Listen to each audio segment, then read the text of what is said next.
सुरु गर्छौँ। हाम्रो चाहिँ नि उपस्थिति अरू दिनको भन्दा धेरै धेरै भएको छ।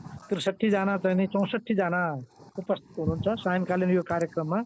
हामीले यो कार्यक्रम गर्दै आएको पनि आज 264औं श्रृङ्खला भयो, U3A युनिभर्सिटी अफ थर्ड एजको। र यो 264औं श्रृङ्खलामा हामीले आजसम्म चाहिँ नि 263वटा कार्यक्रम गर्दाखेरि विभिन्न विषयमा छलफल गर्दै आइरहेका छौँ। र आज चाहिँ नि पहिलो पटक चाहिँ नि हामीले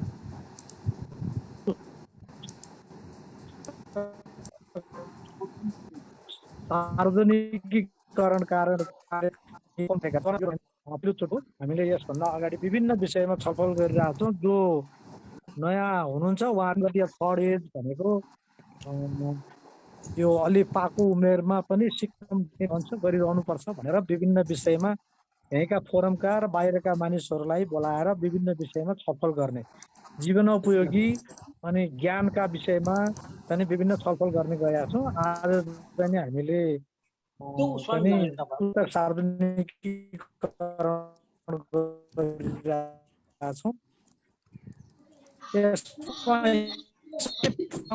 नियमित रूपमा आएर एउटा पुस्तक चाहिँ ज्ञान व्यवस्थापन अहिले चर्चित छ। यो विषय चाहिँ धेरै ठाउँमा ज्ञान व्यवस्थापनको नलेजको बारेमा नलेज म्यानेजमेन्ट भनेर पढाइ पनि हुन्छ, कलेजहरूमा पढाइ हुन थालेको छ, धेरै संस्थाहरूमा यसको बारेमा छलफल हुन्छ र हाम्रो निजामती सेवाभित्र संस्थाहरूभित्र पनि यस बारेमा चाहिँ यसको व्यवस्थापन राम्रोसँग नभएर समस्या भएको छ भन्ने कुरा सुन्ने गरिएको छ।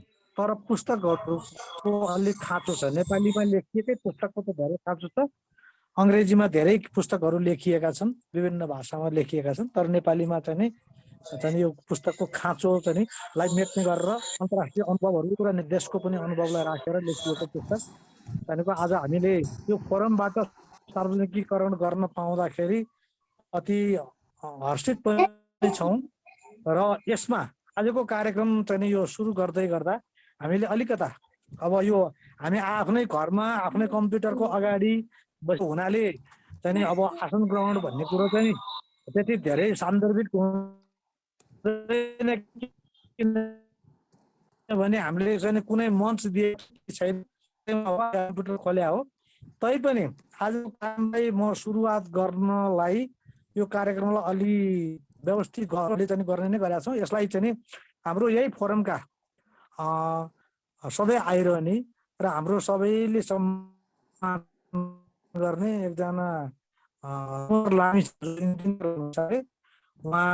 उहाँलाई हामी चाहिँ आजको कार्यक्रमको ग्रहण गराएर चाहिँ उहाँको बाट चाहिँ अनुमति लिएर आजको कार्यक्रम सुरु गर्दैछौँ। दामोदर लामिछानेज्यू जो अहिले क्यानाडामा हुनुहुन्छ र हाम्रो यो फोरममा आइरहने सबभन्दा उमेरले पाएको अरू दृष्टिकोणले भन्दा पनि र विद्वता अरू कुराहरूलाई हामीलाई पनि धेरै गाइडेन्स गरिरहनुहुन्छ। उहाँलाई चाहिँ म आजको यो कार्यमा अध्यक्ष भनेपछि प्रमुख भन्ने कुरा भएन, अध्यक्षको चाहिँ आसन ग्रहणको लागि अनुरोध गर्दछु। दामोदर लामिछाने।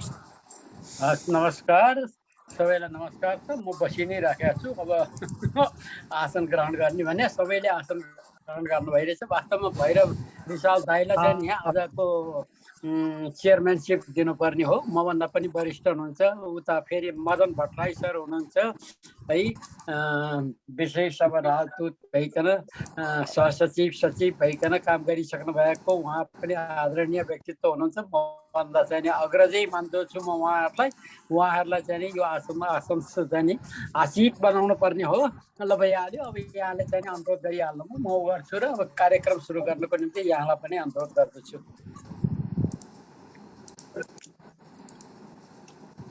हस्, म यसपछि हामीले उहाँहरूलाई अतिथिको रूपमा चाहिँ आज फोरमको U3A को तर्फबाट सधैँ नियमित रूपमा आउने हैसियतमा सरलाई चाहिँ राखेका हौँ। उमेरको दृष्टिकोणले भन्दा मात्रै पनि होइन, हाम्रो भैरव काकालाई मदन सरहरूलाई हामीले अतिथिको रूपमा चाहिँ अनुरोध गर्नेछु र सबैजना अतिथि हुनुहुन्छ चाहिँ आज आउने र हाम्रो यसका नियमित सहभागी हुनुहुन्छ। म त्यसपछि आजको कार्यक्रममा हामी मध्येबाट यो ज्ञानको बारेमा ज्ञान विज्ञानको बारेमा चाहिँ को व्यवस्थापनको बारेमा कुरा भयो हुनाले हामीले यस फोरममा पनि बडा माया गरेर आइरहने हाम्रो NAST Nepal academy of science and technology को चाहिँ नि उपकुलपति डाक्टर सुनिल बाबु श्रेष्ठज्यूलाई प्रमुख अतिथिको रूपमा चाहिँ नि हामीले निमन्त्रणा गरेका छौँ। उहाँले हाम्रो निमन्त्रणा स्वीकार गरेर पाल्नु भएको पनि छ, हामी स्वागत गर्छौँ। त्यसपछि त्यसै गरी आजको कार्यक्रममा हामीले प्रोफेसर र चाहिँ योजना आयोगका उपाध्यक्ष भइसकेका पृथ्वीराज लिगलज्यूलाई अनुरोध गरेका थियौँ। उहाँ आइपुग्नु भएको छैन कि के छ कुनै, उहाँलाई पनि निवेदन गरेका थियौँ। पछि आज अनि त्यसपछि आज हाम्रो कार्यक्रममा हामीले अनुरोध गरेर एकदम धेरै चाहिँ नि सिनियर हामीले चाहिँ नि काका भन्छौँ, हाम्रो बुवाको चाहिँ नि सहपाठी हुनुभयो हुनाले भैरव रिसाल, जसले यो पुस्तकमा आफ्नो मन्तव्य पनि लेख्नु भएको छ, उहाँलाई अनुरोध गरेका छौँ। भैरव काकालाई पनि स्वागत। त्यसपछि डाक्टर नवराज खतिवडा जो विकास अनुसन्धान परिषदका अध्यक्ष हुनुहुन्छ, प्रतिष्ठानका अध्यक्ष हुनुहुन्छ, उहाँलाई चाहिँ हामी स्वागत गर्छौँ। उहाँ अहिले चाहिँ व्यासले चाहिँ बसेर चाहिँ लेखेको व्यास गुफा भएको ठाउँमा चाहिँ हुन्छ,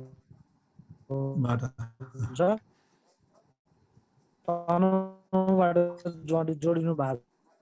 त्यसै मेरा त चाहिँ साथी मित्र हुनुहुन्छ, चाहिँ सँगै चाहिँ काम सुरु गरेका गोपीनाथ मिनालीज्यू, उहाँ सचिवबाट हालसालै रिटायर हुनुभएको छ। उहाँलाई पनि धेरै पुस्तकहरू लेख्नु भएको छ। पत्र पत्रिका सोनाम धन्य हुनुहुन्छ, पत्र पत्रिका यहाँले देखिरहनु भएको छ, उहाँको आर्टिकल उहाँ पनि पाल्नु भएको छ। उहाँलाई पनि म स्वागत गर्छु, सबैको तर्फबाट स्वागत गर्छु। त्यसपछि डाक्टर सञ्जय आचार्य जो चाहिँ नि हाम्रो त्रिभुवन विश्वविद्यालयमा पढाउनुहुन्छ, अब धेरै विद्वान हुनुहुन्छ, पिएचडी नै 2-3 विषयमा गर्नु भएको छ, उहाँलाई पनि म स्वागत गर्छु।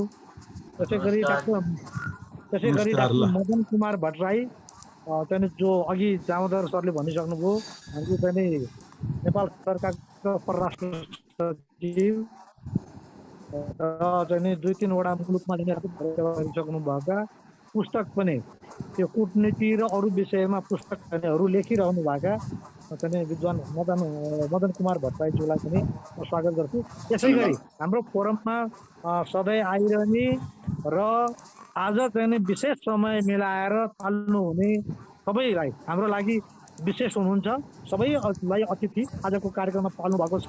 हामी यो क्रियाको तर्फबाट र यो फोरमको तर्फबाट हामी स्वागत गर्न चाहन्छु।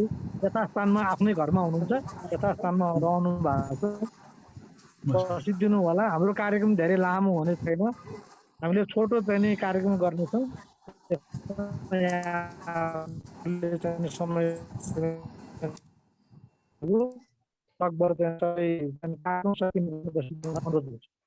हामीले चाहिँ सामूहिक व्यवस्थापन सेवा केन्द्र एउटा चाहिँ कन्सल्टेन्सी फर्म, परामर्श सेवा दिने एउटा फर्म छ, त्यो हामी सदस्य पनि छौँ। त्यो संस्थाको तर्फबाट प्रकाशन गरेका हुनाले त्यसका चाहिँ एक्जिक्युटिभ डाइरेक्टर, म्यानेजिङ डाइरेक्टर चाहिँ डाक्टर त होइन, ज्ञानाथ गौतमज्यू जो चाहिँ नि नेपाल सरकारको सेवामा सहसचिवको तहबाट चाहिँ सेवा निवृत्त हुनुहुन्छ। उहाँले धेरै चाहिँ आर्टिकलहरू लेख्ने, पढाइ लेखाइमा चाहिँ रुचि राख्नुहुन्छ। उहाँलाई चाहिँ यो हामी आजको कार्यक्रममा सबै जो उपस्थित हुनुहुन्छ उहाँहरूलाई स्वागत गर्नको लागि म अनुरोध गर्दछु। ज्ञानाथ गौतम सर। आदरणीय अध्यक्षज्यू, प्रमुख अतिथिज्यू तथा यस कार्यक्रममा सहभागी हुनुभएका सम्पूर्ण आदरणीय व्यक्तित्वहरूमा मेरो सादर नमस्कार। श्री रामबाबु नेपालद्वारा लिखित पुस्तक ज्ञान व्यवस्थापन अवधारणा र अभ्यास पुस्तक सार्वजनिक कार्यक्रममा मलाई स्वागत मन्तव्य दिन जुन अवसर प्राप्त भएको छ, सोको लागि हार्दिक धन्यवाद दिन चाहन्छु, आभार प्रकट गर्न चाहन्छु। खास गरी म यो पुस्तककै बारेमा छोटो अलिकति केही भन्न चाहन्छु।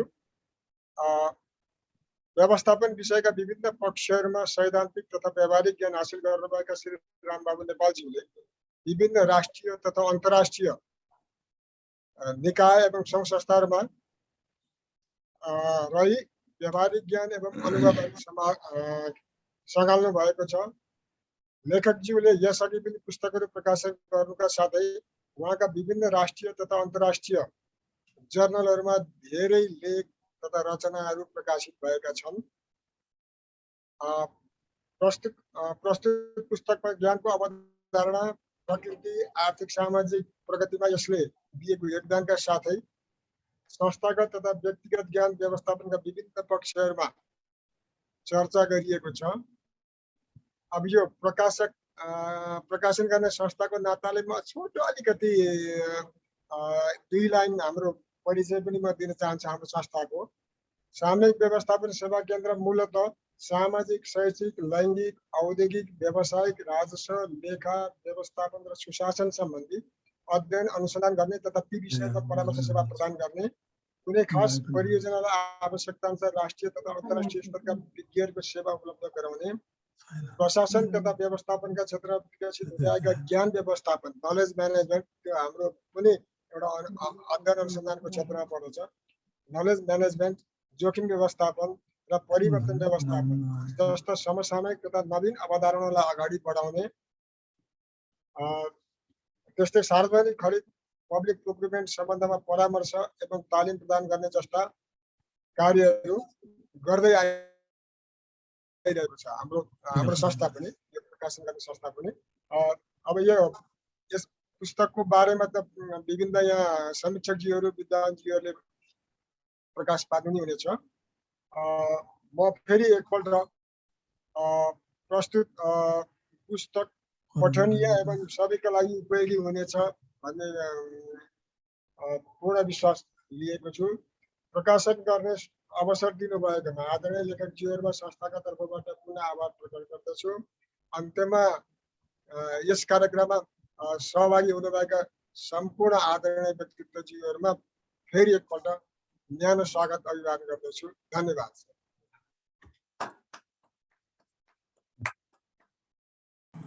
धन्यवाद ज्ञाननाथ सर,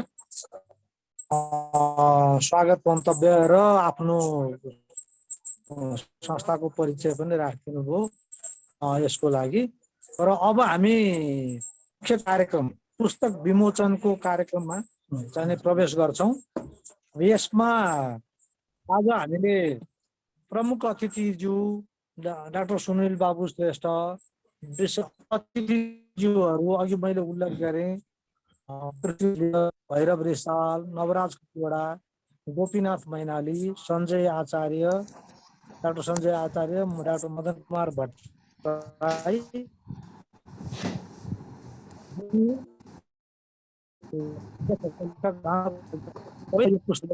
यहाँहरूले गरिदिनु हुन बुझेको हुनु।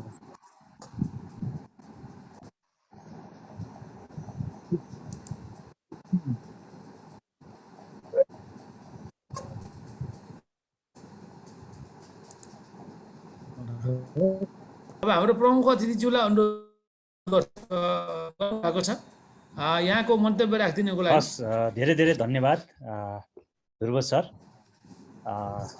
सर्वप्रथम त आजको यस पुस्तक सार्वजनिकरण कार्यक्रमका अध्यक्षता गरिरहनुभएका दामोदर लामिछानेज्यू र विशेषतः आज यस पुस्तकका सिर्जनाकर्ता आदरणीय रामबाबु नेपालज्यू र म आज देखिरहेको छु अत्यन्त महत्त्वपूर्ण व्यक्तित्वहरू आज हाम्रो यस सार्वजनिक कार्यक्रममा उपस्थित हुनुहुन्छ।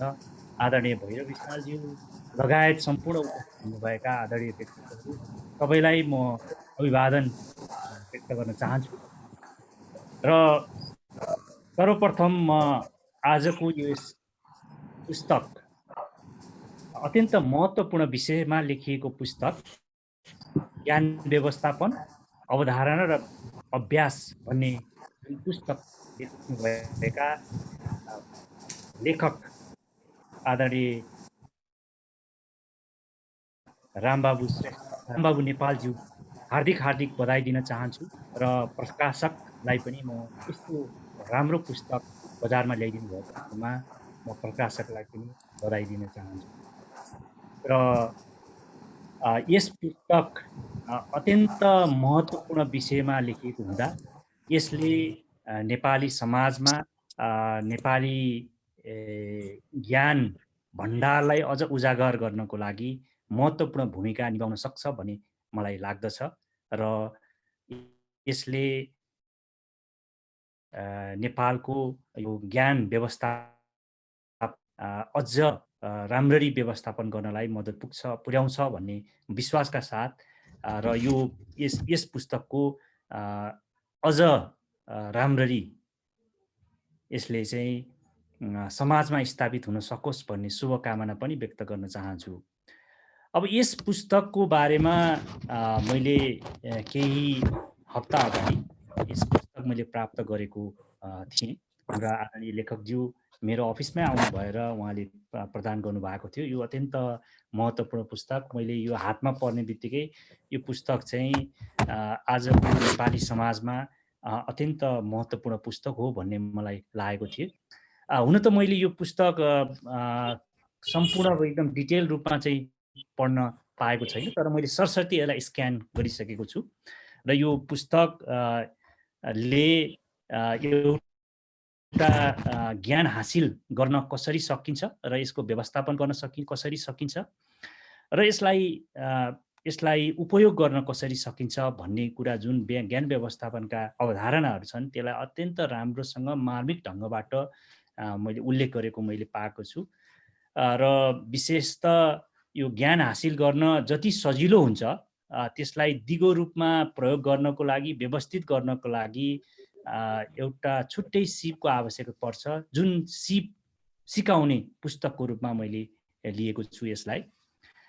भनिन्छ ज्ञान नै शक्ति हो भन्ने कुरा गरिन्छ, तर मलाई कस्तो लाग्छ भने नलेज इज पावर भनेर भनिन्छ, तर त्यो भन्दा पनि ज्ञान हासिल गरेर मात्रै शक्ति होइन, त्यो application of knowledge is power हैन। त्यो ज्ञानलाई प्रयोगमा ल्याउन सक्यो भने मात्र त्यसले चाहिँ एउटा शक्ति निर्माण गर्न सक्छ, एउटा सकारात्मक परिवर्तन त्यसले समाजमा ल्याउन सक्छ भन्ने मलाई लाग्छ। त्यसको लागि ज्ञान आवश्यकता, ज्ञानको व्यवस्थापनको आवश्यकता छ भन्ने मलाई लाग्दछ।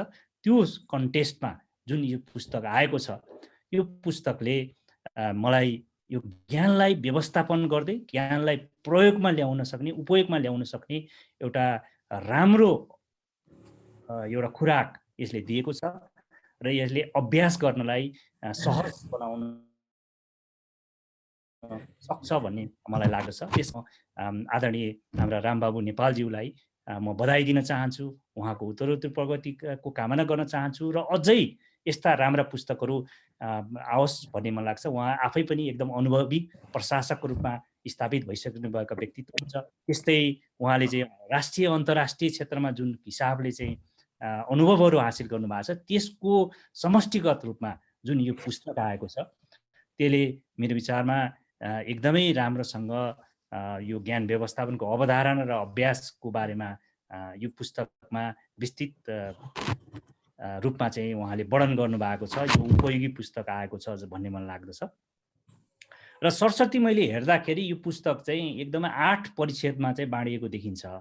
एउटा चिनारीबाट सुरु भएर एउटा ज्ञानको परिचय, ज्ञानको वर्गीकरण यावत यो कुरा गर्दै ज्ञानको विकास र योगदानका कुरा परिच्छेद 2 मा गरेछ। ज्ञानको व्यवस्थापनको कुरा त्यसमा पनि उहाँले 4 र 5 मा चाहिँ गएर उहाँले चाहिँ व्यक्तिगत ज्ञान व्यवस्थापनका कुरा उठाउनु भएको छ। त्यस्तै संस्थागत ज्ञान व्यवस्थापनका कुरा गर्न, यसरी ज्ञान व्यवस्थापनको रूपमा चाहिँ उहाँले कम्प्लिट रूपमा चाहिँ यो नलेज यहाँ दिन खोज्नु भएको छ। यसलाई चाहिँ अवधारणालाई प्रष्ट बनाउन खोज्नु भएको छ। त्यस्तै यो व्यावहारिक पक्षका कुराहरू, ज्ञान व्यवस्थापनका प्रमुख मुद्दाहरू के हुन् त हाम्रो समाजमा, नेपाली र बाहिरमा पनि कस्तो कुराहरू देखिएका छन् र यसका सम्बोधनका उपायहरू के हुन् पनि उहाँले आफ्नमा राख्नु पाएको छु। र 7 र 8 मा गएर चाहिँ उहाँले चाहिँ ज्ञान प्रवर्धन गर्ने उपायहरूको बारेमा चर्चा गर्नुभएको छ। त्यस्तै ज्ञानको सदुपयोग र यसको व्यवस्थित गर्ने कुरालाई चाहिँ उहाँले उपसंहारको रूपमा चाहिँ प्रस्तुत गर्नुभएको अवस्था रहेको छ। र यो पुस्तकभित्र चाहिँ नेसनल इन्टरनेसनल सङ्घ संस्थाहरूका कुराहरू पनि उठाउनु भएको मैले पाएको छु होइन।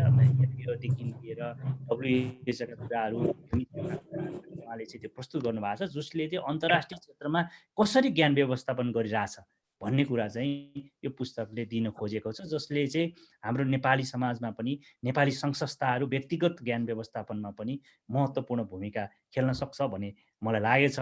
र उहाँले ठाउँ ठाउँमा चाहिँ एउटा ज्ञानमा आधारित अर्थतन्त्रको कुरा पनि उठाइदिनु भएको छ। वास्तवमा हाम्रो जस्तो कन्ट्रीमा यो इन्डस्ट्रीको लेभलमा गएर कम्पिटिसन अन्य मुलुकहरूसँग कम्पिटिसन गर्न एकदमै गाह्रो हुने अवस्था हुँदै पनि हाम्रो अर्थतन्त्रलाई अगाडि बढाउनु पर्ने, दिगो विकासका लक्ष्यहरू प्राप्त गर्ने, त्यसको कन्टेक्स्टमा जोड्दाखेरि ज्ञानमा आधारित अर्थतन्त्रको विकास गर्न जुन कुराहरू उठाउनु भएको छ, त्यसले चाहिँ यो पुस्तकले एउटा ज्ञान व्यवस्थापन गर्दै अगाडि बढ्नलाई चाहिँ महत्त्व पुर्याउँछ भन्ने मैले पाएको छु। र यो पुस्तकमा हाम्रो आदरणीय भैरव रिसालजीले आफ्नो यस पुस्तकको बारेमा मन्तव्य व्यक्त गर्नुहुँदा, यो पुस्तकमा राख्नुहुँदाखेरि, आफ्ना विचारहरू राख्नुहुँदाखेरि यो परम्परागत रैथानिक ज्ञान व्यवस्थापनका कुराहरू उठाउनु भएको छ। यो पुस्तकमा पनि त्यो कुराहरूलाई राख्नु भएको छ। सबभन्दा महत्त्वपूर्ण मैले जहिले पनि भन्ने कुरा चाहिँ के हो भने, हाम्रो नेपालको परम्परागत ज्ञान, हाम्रो चाहिँ रैथाने प्रविधिहरू, हाम्रा रैथाने यो सिपहरू, यो कुराहरू चाहिँ महत्त्वपूर्ण हो हाम्रो लागि। त्यो कुरालाई अलिकति हाम्रो अहिलेको मोडर्न साइन्सले यसलाई चाहिँ अलिकति ब्याकअप दिन सक्यो भने धेरै हामी अगाडि बढ्न सक्छौँ, हाम्रो समाजलाई एउटा सुदृढ रूपमा एउटा चाहिँ आफ्नो पहिचान स्थापित गर्न सक्छौँ भन्ने कुराहरू चाहिँ महत्त्वपूर्ण हो भन्ने मलाई लाग्छ। जुन कुरा चाहिँ यो ज्ञान व्यवस्थापनको यस पुस्तकमा पनि एकदमै राम्रोसँग उजागर गरेको मैले पाएको छु। जस्तो हाम्रो परम्परागत सिप, हाम्रा रैथाने प्रविधिहरू, तपाईँले साधारण एउटा दिन चाहिँ दही बनाउने, भक्तपुरमा एउटा दही निर्माण गर्ने जुन प्रविधि छ, जुजुदौ भन्छौँ, त्यो बिस्तारै लोप हुने जाँदै अवस्थामा रहेको छ। त्यसलाई कसरी यसलाई चाहिँ यो ज्ञानलाई चाहिँ व्यवस्थापन गर्न सकिन्छ, यी कुराहरूदेखि लिएर हाम्रा अन्यन्त अब कला, संस्कृति, यो साहित्य, यी सबैको कसरी व्यवस्थापन गर्न सकिन्छ, यी कुराहरू चाहिँ महत्त्वपूर्ण हुन्। जुन कुरा चाहिँ यो पुस्तकमा ज्ञान व्यवस्थापनमा हाम्रो व्यावहारिक पक्षलाई पनि यहाँ राखेको, हाम्रो एउटा मौलिक पक्षलाई पनि यो पुस्तकमा चाहिँ राम्ररी उठाउन खोजिएको मैले पाएको छु। जसले गर्दाखेरि यो पुस्तकको उपयोगिता, यसको व्यवहारिकता, यसको चाहिँ सान्दर्भिकता चाहिँ अझ हाम्रो समाजमा बढेर गएको छ भन्ने मलाई लाग्दछ। अब समष्टिगतमा यसलाई भन्नु पर्दाखेरि यस पुस्तकले अब यो ज्ञान व्यवस्थापनका जुन सिद्धान्तहरू अथवा त्यसको कम्पोनेन्ट्सहरू, मेजर कुरा चाहिँ के हो भन्दाखेरि पहिला ज्ञान नै कहाँ छ भन्ने कुरा म्यापिङ होइन, यसको चाहिँ नक्साङ्कन गर्नुपर्ने, त्यसलाई चाहिँ कसरी चाहिँ यसलाई क्याप्चर गर्नुपर्ने, कसरी चाहिँ नलेजलाई जेनेरेट गर्नुपर्ने होइन, यसका चाहिँ सिर्जना गर्नुपर्ने, यी कुराहरूदेखि लिएर यसका भण्डारणका कुराहरू, यसका संरक्षणका कुराहरू र यसलाई कसरी आदान प्रदान गर्न सकिन्छ, कसरी बाँड्न सकिन्छ भन्ने कुरा चाहिँ यो पुस्तकले चाहिँ राम्ररी दिएको छ। यो मेरो विचारमा यो पुस्तक एउटा व्यक्तिगत रूपमा, एउटा संस्थागत रूपमा पनि निकै देखिन्छ। यो बाहेक पनि हाम्रा विद्यार्थीहरू, हाम्रा चाहिँ शैक्षिक संस्थाहरूमा पनि एउटा चाहिँ कोर्स बुकको रूपमा पनि एउटा स्थापित हुन सक्छ कि भन्ने मलाई लागिरहेको अवस्था छ। र यसले समाजलाई एउटा चाहिँ एउटा नलेज बेस्ड इकोनोमी ड्राइभ गर्नको लागि र एउटा चाहिँ नलेजमा आधारित समाज निर्माण गर्नको लागि पनि महत्त्वपूर्ण भूमिका खेल्न सक्छ भन्ने मलाई लाग्छ। र यो पुस्तकले त्यो भूमिका खेलोस् भन्ने शुभकामना पनि म व्यक्त गर्न चाहन्छु। र यो पुस्तकलाई मैले नजिकबाट निहाल्दा र यस पुस्तकमा लेखकज्यूले यो भविष्यमा यसलाई चाहिँ अब विभिन्न भर्सनमा पनि निकाल्दै जानुहुन्छ भन्ने मलाई लाग्छ। तर मैले सरसर्ती मैले भन्नु पर्दाखेरि ज्ञान व्यवस्थापनको पुस्तकमा अवधारणा र अभ्यास भन्ने जुन छ, अवधारणाको पक्ष चाहिँ अलिक गरुङ्गो भयो कि भन्ने मलाई लाग्छ। त्यो अभ्यासको पाटोमा चाहिँ अलिक कुराहरू थप्न पाएदेखि, अझ मोर एक्जाम्पल व्यावहारिक बनाउन सके भए अझ यसले चाहिँ यो पुस्तकले राम्रो हुन्थ्यो कि भन्ने मलाई मेरो मनमा सरसर्ती हेर्दाखेरि मैले पाएको छु। र यो बाहेक पनि अब कहीँ त्यो उल्लेख भएको छ बिकज अहिले चाहिँ यो ज्ञान व्यवस्थापन नलेज म्यानेजमेन्टको कुरा गरिरहँदाखेरि अहिले 21st सेन्चुरीमा हामी डिजिटल वर्ल्डमा चाहिँ हामी बसिरहँदाखेरि यो आइसिटीको प्रयोगबाट नलेज म्यानेजमेन्ट गर्ने होइन अब चाहिँ बिग डाटाहरूसँग खेल्न पर्यो। अब एउटा सिम्पल हामीले गर्दाखेरि हामी चाहिँ एउटा डिजिटल क्यामेरा चलाइरहेको हुन्छौँ, धेरै हामी फोटोहरू खिचिरहेछौँ, त्यो कुन बेला कुन फोटो आवश्यक पर्छ र त्यसको स्टोरेजका कुराहरू यी कुराहरू यावत कुराहरू गर्न व्यवस्थापन नहुँदा हामीलाई चाहिने फोटो समयमा प्राप्त नहुन सक्छ। त्यस कारणले गर्दाखेरि यो डिजिटल वर्ल्डका मा चाहिँ हामी गर्दाखेरि यो ज्ञान व्यवस्थापनमा आइसिटीको भूमिकाको बारेमा चाहिँ अलिकति बढी यसलाई चाहिँ एक्सप्लेनेसन आइदिए भए अझ राम्रो हुन्थ्यो कि होइन यो उसमा भन्ने चाहिँ मलाई लागेको छ। तैपनि यसले यी कुराहरू बेला ठाउँमा त्यो चाहिँ आएको मलाई लाग्दछ। अन्यथा यो सबै नै अत्यन्त राम्रो पुस्तकको रूपमा आएको छ र मलाई के लाग्दछ भन्दाखेरि यस पुस्तकले एउटा यसले एउटा व्यक्तिगत क्षमता कार्यदक्षता र संस्थागत कार्यदक्षता जुन बढाउनलाई चाहिँ ज्ञान म्यानेजमेन्टको भूमिका हुन्छ त्यो भूमिका बढाउनको लागि यस पुस्तक पढ्दै गर्दाखेरि यसलाई चाहिँ व्यावहारिक रूपमा उतार्दै गर्दाखेरि चाहिँ त्यसले उपयोगी हुने म देख्दछु। त्यस कारणले म यो पुस्तक ज्ञान व्यवस्थापन अवधारणा र अभ्यासको पुस्तक जुन आएको छ यो अत्यन्त समसामयिक रूपमा आएको छ र लेखकज्यूलाई पुनः एकपटक बधाई र यसको हार्दिक शुभकामना पनि व्यक्त गर्न चाहन्छु र मलाई यो अवसर प्रदान गर्ने U3A हाम्रा लेखकज्यू U3A का साथीहरू सबैलाई म हार्दिक धन्यवाद दिन चाहन्छु। म पछि धेरै विद्वान मित्रहरू हुनुहुन्छ, धेरै विद्वान आदरणीय व्यक्तित्वहरू हुनुहुन्छ, उहाँले अझ बढी प्रकाश पार्न सक्नुहुनेछ र म खालि एउटा विज्ञान र प्रविधि क्षेत्रमा अहिले काम गरिरहेको हुँदाखेरि यो नलेज म्यानेजमेन्ट यो पुस्तकले यो विज्ञान र प्रविधिको क्षेत्रमा झन् यो नलेज म्यानेजमेन्ट अत्यन्त उपयोगी हुन्छ। एउटा रिसर्च भनेकै एउटा यो ज्ञान व्यवस्थापनको आधारमा अगाडि बढ्ने हो। त्यस कारणले यो पुस्तक चाहिँ यो विज्ञान र प्रविधिको क्षेत्रमा झन् उपयोगी हुन्छ भन्ने मैले आशा पनि गरेको छु। यति मैले राख्दै यो समय उपलब्ध गराइदिनु भएको, यो अवसर मलाई दिन आउनु भएकोमा यहाँहरूप्रति आभार प्रकट गर्न चाहन्छु। धन्यवाद। धन्यवाद। हाम्रो सुनिल सरले मैले पुरा हेर्न भ्याइन भन्दै पनि यो पुस्तकको बारेमा एउटा विहङ्गम मात्रै होइन, अलि चाहिँ भित्रै पुगेर क्रिटिकल्ली चाहिँ पनि यहाँ कुरा राखिदिनु भयो के छ यसले, के चाहिँ यसको स्ट्रेन्थ के छ, यसलाई के गर्यो भने अझै राम्रो हुन्छ भन्ने कुरामा डिजिटल प्रविधिको बारेमा र अभ्यासको बारेमा अझै अलिकता बढी कुराहरू आइदियोस्। अहिलेको संस्करणमा त यस्तै भयो, पछि आउनेमा भन्ने कुरा समेत बडा चाहिँ राम्रो चाहिँ सुझाव सहित आफ्नो धारणा राखिदिनु भयो। यसको लागि चाहिँ हामी यो लेखकले पनि चाहिँ राख्नुहुनेछ र हामीले पनि यो कुरामा धन्यवाद ज्ञापन गर्छौँ।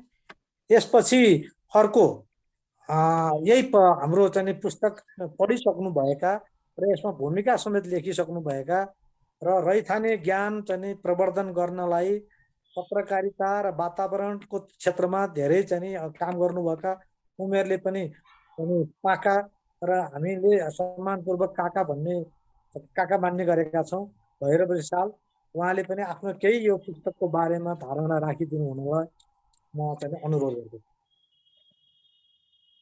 धन्यवाद ध्रुवजी मौका दिनुभएकोमा। र रामबाबुले यो किताब बडो मेहनत गरी लेख्नु भएको छ र सामान्यतः किताब लेख्ने मान्छेले श्रीमतीको नाउँ लेख्दैनन् प्राय। हाम्रो रामबाबुले श्रीमतीले मद्दत गरेर म यो लेख्न भ्याइ भन्नुभएको छ। त्यसले गर्दा श्रीमतीको सम्मान गरे हुनाले म पनि रामबाबुको सम्मान गर्छु। कति राम्रो दम्पति हो, यस्तो कुरा लेख्न खोज्ने श्रीमतीले लेख्न मद्दत गर्ने सहयोग गर्ने, यो संयोजन अत्यन्त उत्तम लाग्यो मलाई। र यो विषय ज्ञान भनेकै बडो अप्ठ्यारो लाग्छ मलाई। ज्ञान सुन्दाखेरि राम्रो आकर्षक, तर हो के ज्ञान भनेकै हो के भन्ने लाग्छ मलाई। त्यसले गर्दा अब आत्मधर्म विज्ञानको युग छ, ज्ञानले विज्ञानलाई डोर्याउने हो कि विज्ञानले ज्ञानलाई डोर्याउने हो, यो बडो विवाद छ दुनियाँमा, अप्ठ्यारो छ अहिले। जे हुँदा हुँदै पनि ज्ञान भने ज्ञानै हो र ज्ञानको ज्ञान हुनुपर्छ। ज्ञानलाई हामीले अहिले अलिकति पढे लेखेपछि अक्षर चिन्ने जान्ने मान्छेलाई मात्रै ज्ञानी भन्छौँ। हाम्रो समाजमा यो अक्षर चिन्न जाने त थोरै भयो। 2007 सालसम्म 2% नेपाली मान्छेले पनि अक्षर चिन्दैनथे।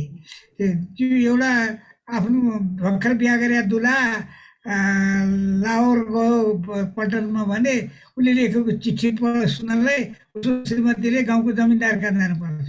गाउँमा अक्षर चिन्ने मान्छे नै कम हुन्थे। यसरी हाम्रो समाज अगाडि आएको हो। त्यसले गर्दा ज्ञान र विज्ञान भने बडो अप्ठ्यारो जस्तो लाग्छ मलाई। तर त्यति हुँदा हुँदै पनि म चाहिँ यो परम्परागत र यो रैथाने ज्ञानलाई ज्ञानको मूल स्रोत म त्यसलाई ठान्छु।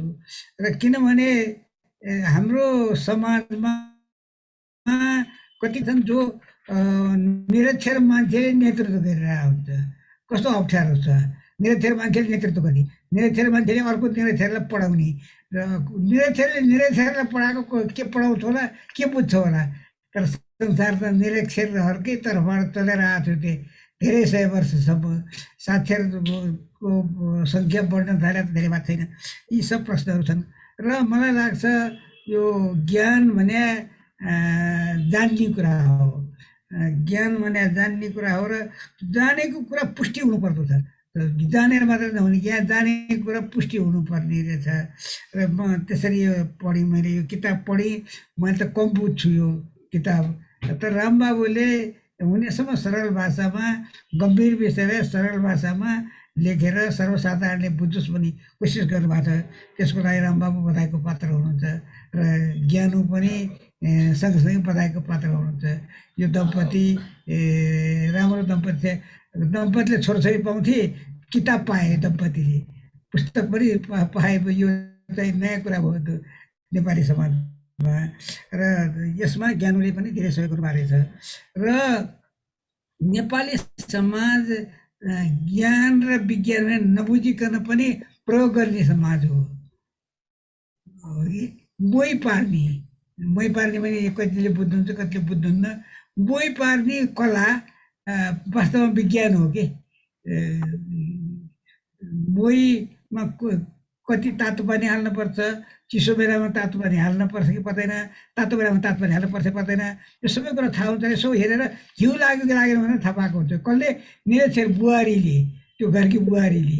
अनि नानी पाएपछि त्यो नानीलाई कसरी सेवा गर्ने, स्याहार गर्ने, दुध कसरी चुसाउने, यो सबै कुरा निरक्षर आमाले निरक्षर छोरीलाई, निरक्षर सासूले निरक्षर बुहारीलाई सिकाएको हुन्छ र हामी हुर्केर आयौँ। त्यो मेरो आमा निरक्षर हुनुहुन्थ्यो, मलाई हुर्काउनु भयो। त्यस्तै कतिजना तपाईँहरूको पनि आमा साक्षर हुनुहुन्थेन मलाई थाहा छैन, तर हामीलाई हुर्काउनु भयो। यो परम्परा नेपाली समाजमा अत्यन्त यो ज्ञानको आधार यो हो भन्ने मलाई लाग्छ। र हामीले त्यो घर बनाएको देखेका छौँ नि, जग कति खन्ने, कति गहिरो बनाउने, कति तले बनाउने, जगको घरको तला हेरेर जग गहिरो र कति गहिरो भन्ने निर्धारण गर्थे। त्यो कसले? निरक्षर मान्छेले। त्यो ज्ञानी कि अज्ञानी, त्यो वैज्ञानिक हो कि होइन, यी सब प्रश्नहरू पनि उपस्थित छन्। र उसमा गोर्खाको म एउटा उदाहरण दिन्छु। गोर्खामा नानी पाउँदाखेरि दुःख हुन्छ, कष्ट हुन्छ, र त्यहाँ नानी पाउने कन्फर्म भएपछि, पुष्टि भएपछि, गर्भिणी भएको पुष्टि भएपछि रक्सी पार्थिन् तिनले, गर्भिणी हुनेवाला आमाले। त्यो रक्सीको पहिलो पानी रक्सी छुट्याएर राख्थिन् र उनलाई व्यथा लागेपछि गाउँकी अर्की जान्ने मान्छेले उसलाई त्यो कति खुवाउनुपर्छ रक्सी खुवाउँथिन्। त्यो रक्सी खुवाएपछि इन्चु न चिन्चु लट्ठ हुन्छन्, उनी नानी पाउँछिन्, कष्ट हुँदैन। नानी जन्मना साथ अलिकति रक्सी चुसाउँछन्, नानी पनि रुँदैन। त्यस कारण आमा पनि नानी पनि त्यो नयाँ रक्सी, कडा खालको रक्सीकोले गर्दाखेरि तिनीहरू हुर्कन्छन्। यो खालको अवस्था छ। अनि आमाले नानीलाई दुध खुवाउनुपर्छ, तागत चाहियो, पौष्टिक पदार्थ चाहियो। अनि के चल्दो रहेछ त्यता भनेदेखि श्रीमती सुत्केरी हुई पक्का भएपछि 3टा कुखुरा किन्दो रहेछ घरवालाले। 3टा कुखुरा किनेर राखेर नानी पाएपछि त्यो कति दिनको फरक गरेर कुखुरा पकाएर कुखुरा काटेर पकाएर खुवाउनु पौष्टिक पदार्थ भयो त्यो, र दुध पनि आउने भयो। र अनि कुन कुखुराको मासुमा कहाँको मासुमा तागत हुन्छ भनेको थाहा नभएर सबै थोक पकाएर त्यो श्रीमतीलाई सबै खुवाउँदो रहेछ। यो गोर्खाको चलन। अब यो ज्ञान हाम्रो परम्परागत ज्ञान हो, त्यसले गर्दाखेरि रैथाने ज्ञान पनि हो त्यतातिर है। यसले गर्दा मलाई लाग्छ नेपाली समाजमा हामी देख्छौँ र त्यो घर बनाउँदाखेरि त्यो कुन खालको थाम चाहिन्छ, कुन खालको निदाल चाहिन्छ, कुन खालको मुठल चाहिन्छ, कुन खालको टुँडाल चाहिन्छ, त्यो सबै कुरो निरक्षरले सिकाउँछ।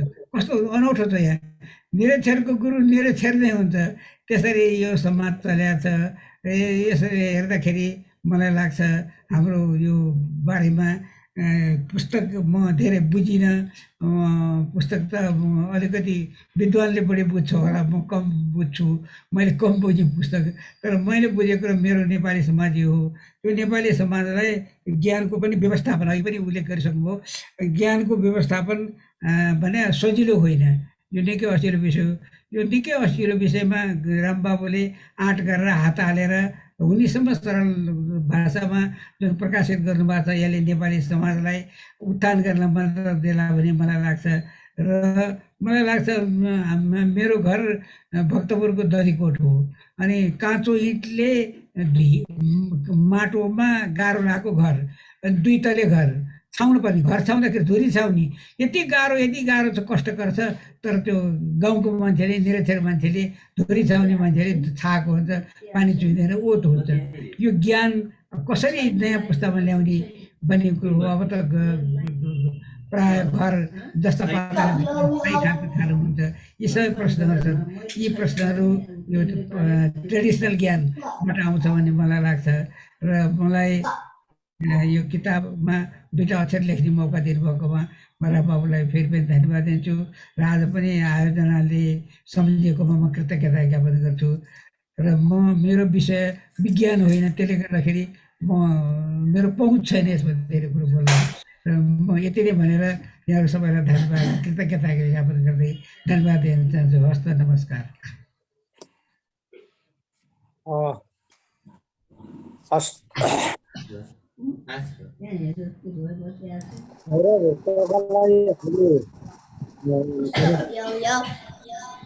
जानकारी छैन भन्दै पनि गहन कुरा रैथाने ज्ञान जुन हामीसँग छ, र यो ज्ञानलाई कसरी विस्तार गर्ने, के गर्ने भन्ने बारेमा यसको पनि पुस्तक पढेर यसको बारेमा मन्तव्य लेखिदिनु भयो। आज पनि लेखिदिनु भयो। यसको लागि हामी धेरै धेरै धन्यवाद, आभार व्यक्त गर्छौँ। यो हाम्रो लागि जे भन्नुभयो त्यसको त्यसपछि मन्तव्यकै क्रममा हामी छुट्टै राख्दै जानेछौँ। धेरै पनि छैन, र यही पुस्तक पढेर मन्तव्य पनि लेख्नुभएका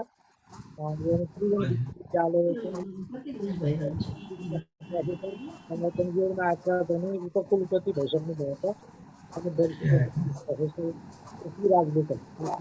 राजलाई मन्तव्य राखिदिनु हुने साधारण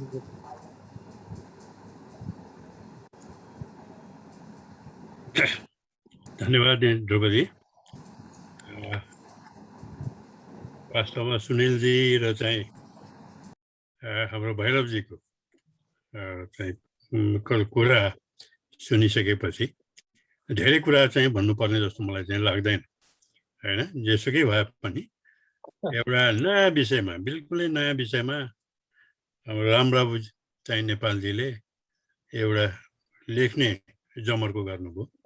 आफ्नो लामो चाहिँ एउटा राष्ट्रिय अन्तर्राष्ट्रिय एउटा तपाईँ अनुभव, त्यहाँ देखेका चाहिँ समस्याहरू, त्यहाँ चाहिँ अपनाएका चाहिँ भनौँ न एउटा प्र्याक्टिसेसहरू, यो सबैलाई चाहिँ विचार गरेर उहाँले चाहिँ एउटा राम्रो पुस्तक एउटा चाहिँ हाम्रो अगाडि चाहिँ ल्याउनु भएको छ, जुन कि बिल्कुलै नयाँ विषय।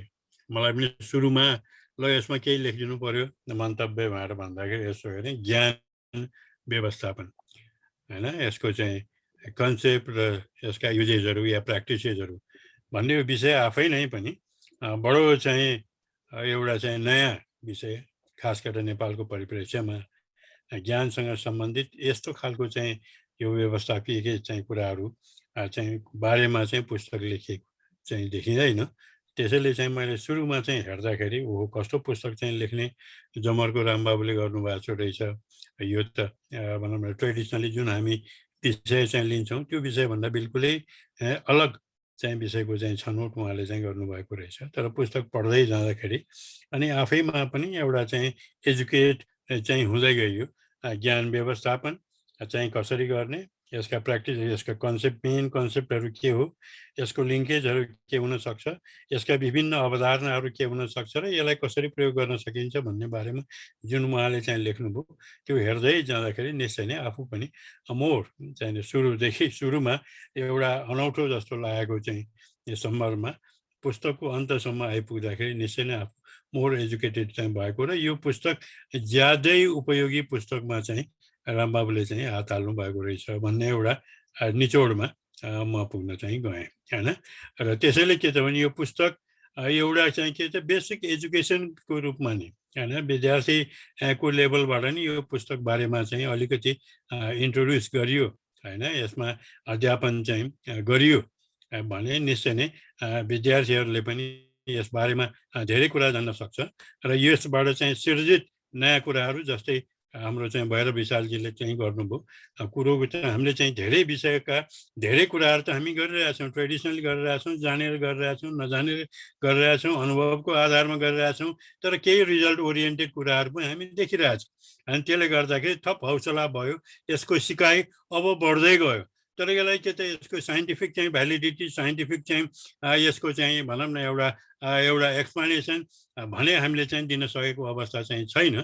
त्यसैले के त भन्दाखेरि सायद अघि सुनिल बाबुले पनि भन्नुभयो कि ट्रेडिसनली चाहिँ जुन कुराहरू हामी अगाडि चाहिँ ल्याइरहेको छौँ त्यसमा पनि थप हामीले एउटा साइन्टिफिक भ्यालिडिटीतिर तर्फ हामी चाहिँ उजागर हुनु पर्यो भनेर उहाँले चाहिँ भक्तपुरको जुजुधौको कुरा गर्नुभयो। जुजुधौ बनाउने प्रक्रिया अब लोप हुन थाल्यो, केही मानिसहरूमा सीमित छ। ती मानिसहरू चाहिँ भनेपछि त्यसको नेक्स्ट जेनेरेसनका मानिसहरूले चाहिँ त्यति इन्ट्रेस्ट लिइरहेको छैन। त्यस अवस्थामा यो क्रमिक रूपमा यो ह्रासोन्मुख स्थितिमा चाहिँ आउँदाखेरि भोलि कुनै एक जमानामा गएर भक्तपुर जुजु भन्ने के हो त भन्ने कुरा हामीले खाली किताबमा पढ्ने मात्रै हुन्छ, फोटोमा देख्ने मात्रै हुन्छ, वास्तवमा यही नै हो हामीले चाहिँ अनुभव गर्न सक्ने अवस्था चाहिँ रहेको चाहिँ हुँदैन। त्यसैले यसलाई अब मोर यसलाई चाहिँ अझ साइन्टिफिक यसको भ्यालिडिटीको साथसाथै यसलाई प्रोपोगेट गर्ने चाहिँ नयाँ एउटा आयामहरू यसमा थप्नुपर्ने अवस्था पनि र यसमा जागरुकता ल्याउनु पर्ने अवस्था पनि आउँछ भन्ने कुरा पनि यहाँ हामीले चाहिँ सुन्यौँ। सही कुरा हो यो कुरा। यी कुराहरू एउटा मलाई के लाग्छ भने रामबाबुको यो चाहिँ भनौँ ज्ञान व्यवस्थापन, यसका कन्सेप्ट र चाहिँ यसका प्र्याक्टिसेसहरूले एउटा सुरुवात एउटा चाहिँ गरेको छ र यसले चाहिँ धेरै कुराहरू चाहिँ अँगाल्न चाहिँ सक्दछ जसमा पछि चाहिँ एउटा यो थप्दै जाला अथवा नयाँ नयाँ आयामहरू यसमा चाहिँ हामी देख्न सक्छौँ जस्तो लाग्छ। त्यसैले यो पुस्तक के छ अत्यन्त सान्दर्भिक चाहिँ लाग्यो, किनकि अहिलेको युग भनेको यो सेन्चुरी भनेको नै नलेज बेस्ड चाहिँ सेन्चुरी चाहिँ को रूपमा चाहिँ यसलाई चाहिँ भनिरहेको हुनाले आइटीको कुरा अघि सुनिल बाबुले गर्नुभयो। आइटी चाहिँ रिलेटेड चाहिँ कुराहरूको मात्र होइन, अब त हामी आर्टिफिसियल इन्टेलिजेन्सको कुरा गर्छौँ, हामी रोबोटिक्सको कुरा गर्छौँ। यतातर्फ चाहिँ बढी मात्रामा चाहिँ अब चाहिँ हाम्रो चाहिँ ध्यान उतातिर चाहिँ गइरहेको चाहिँ देखिन्छ। त्यसैले अब नेपालमा पनि के त भन्दा यो कुराहरूमा चाहिँ अलिकति जागरुकता ल्याउनु पर्यो, किनकि जति यो चाहिँ इन्फर्मेसन चाहिँ सिस्टम अथवा यो नलेजलाई जति आत्मसात गर्न हामी सक्छौँ र यसमा जति थप यसलाई चाहिँ उजागर गर्दै यसलाई थप विकास चाहिँ हामी चाहिँ गर्न सक्छौँ, त्यति नै के हो त भन्दा मुलुकको विकासमा चाहिँ सहज हुने र मुलुक मोर कम्पिटिटिभ हुन जाने र मुलुकले एउटा चाहिँ राम्रो चाहिँ एउटा स्थान चाहिँ वर्ल्ड वाइड चाहिँ ग्रहण गर्न सक्ने हुँदाखेरि निश्चय नै यसतर्फ बढी मात्रामा चाहिँ जोड दिनुपर्ने आवश्यकता रहेकै छ। त्यो सन्दर्भमा पनि रामबाबुको किताब एउटा ब्रेक थ्रु जस्तो भयो। त्यतातिरको चाहिँ एउटा इन्लाइटन गर्नको निमित्त सुरुवात प्रारम्भिक रूपमा हामीले यो पुस्तक चाहिँ सरसर्ती हेऱ्यौँ भने निश्चय नै यसले हाम्रो चाहिँ एउटा इन्ट्रेस्टलाई यसलाई चाहिँ जगाउने मात्र होइन कि यसको एउटा युजफुलनेसको बारेमा पनि केही कुराहरू यो पुस्तकमा चाहिँ भइदिँदाखेरि यसलाई यो प्रकारले हामीले चाहिँ अगाडि चाहिँ बढाउँदै लिएर गयो भने यसले थप यसलाई चाहिँ ऊर्जा चाहिँ प्रदान गर्छ, थप व्यवस्थित चाहिँ यसले चाहिँ हामीलाई बनाउँछ। यो हाम्रो चाहिँ एउटा प्रोडक्टिभिटी इन्हान्स गर्न अथवा इफिसियन्सी रेज गर्नको निमित्त गर्नुपर्ने कुराहरू अब यो कुराले चाहिँ अगाडि चाहिँ बढाउँछ भन्ने चाहिँ त्यो सम्पूर्ण कुराहरू हामी बुझ्न सक्ने हुँदाखेरि निश्चय नै यो पुस्तकको चाहिँ लेखक हाम्रो चाहिँ रामबाबुजी धेरै नै हार्दिक बधाईका चाहिँ पात्र त हुनुहुन्छ नै होइन। र चाहिँ यो रामबाबुसँगको चिन्जान निश्चय नै विद्यार्थी काल, उहाँको विद्यार्थी कालदेखिको चिन्जान र एउटा मेहनती र एउटा सशक्त रूपमा आफ्नो गर्नुपर्ने कुराहरूलाई चाहिँ अद्योपान्त इनडेप्थ रूपमा चाहिँ बुझेर अगाडि चाहिँ बढाउने उहाँको जुन प्रकारको एउटा चाहिँ भनौँ जिम्मेदारी बोधका साथ उहाँले चाहिँ कार्य गर्नुभएको थियो। अनि यो कुरा गभर्मेन्टमा चाहिँ काम गर्दाखेरि पनि हामी चाहिँ देख्यौँ सुन्यौँ। इन्टरनेसनली उहाँले चाहिँ धेरै वर्षसम्म चाहिँ काम गर्दाखेरि पनि यो कुराको बोध निश्चय नै जोसुकै उहाँको सम्पर्कमा आउनुभयो सबैले बुझ्ने कुरा चाहिँ भयो यो कुरा। तर आफ्नो चाहिँ यो अनुभवलाई जसरी उहाँले सेयर गरेर यो चाहिँ लेख्नुभयो पुस्तकको रूपमा चाहिँ दिनुभयो, यो कुराले गर्दाखेरि निश्चय नै आफ्नो ज्ञानलाई आफूमा मात्र सीमित होइन, यो ज्ञानलाई अझ थप डिसेमिनेट गर्न, अझ बढी चाहिँ भनौँ न एउटा व्यक्तिहरूमा यसलाई चाहिँ प्रोपोगेट गर्नको निमित्त यसले चाहिँ मद्दत पुर्याउँछ जस्तो मलाई चाहिँ लाग्दछ। त्यसैले यो पुस्तक लेख्नु भएकोमा उहाँलाई चाहिँ हार्दिक बधाई। अब चाहिँ यो हाम्रो भैरव रिसालजीले भन्नुभयो जस्तै उहाँको श्रीमती ज्ञानुले जति सहयोग यो पुस्तक लेख्नुमा चाहिँ गर्नुभयो त्यो पनि एउटा ज्यादै एप्रिसिएटिभ कुरा हो। त्यो पनि ज्यादै एउटा हामीले यसलाई चाहिँ भनौँ न ज्यादै एउटा एप्रिसिएट गर्नुपर्छ। उहाँलाई चाहिँ जुन प्रकारले उहाँले पुस्तक लेख्ने चाहिँ एउटा चाहिँ भनौँ न एउटा हौसला प्रदान गर्ने मात्र भएन कि त्यो पुस्तकलाई चाहिँ सम्पन्न गर्न समेत पनि जति उहाँले चाहिँ सहयोग गर्नुभयो त्यसको निमित्त पनि हाम्रो तर्फबाट पनि मुरी बधाई हो। त्यस्तै प्रकारले यो पुस्तकलाई प्रकाशनको रूपमा चाहिँ ल्याउनुभयो। प्रकाशनको रूपमा ल्याउँदाखेरि थर्ड युनिभर्सिटी थर्ड एज भन्ने चाहिँ जुन हिसाबले त अहिले आजमा चाहिँ मैले सुने यो होइन राम्रो काम गरेर रहेछ। हुन त 263औँ कति चाहिँ यो 64औँ चाहिँ एउटा वेबिनार जस्तो यो चाहिँ हो भनेर उहाँले भन्नुभयो। 263सम्म त मिस गरेर रहेछु होइन, त्यो बुझ्न सकिनँ। तर 264मा अब थाहा भयो यसबारेमा उहाँहरूले गर्ने चाहिँ कुराहरू बारेमा छोटै भए पनि हामीले चाहिँ बुझ्ने चाहिँ मौका पायौँ। उहाँहरूलाई पनि धेरै धेरै बधाई म चाहिँ दिन चाहन्छु। म यति भन्दै अहिले राखेँ। यहीँ नै सबैलाई म यो मौका बोल्ने मौका दिनुभएकोमा आयोजक चाहिँ समितिका सबै मान्यज्यूहरूलाई म चाहिँ धन्यवाद दिन चाहन्छु।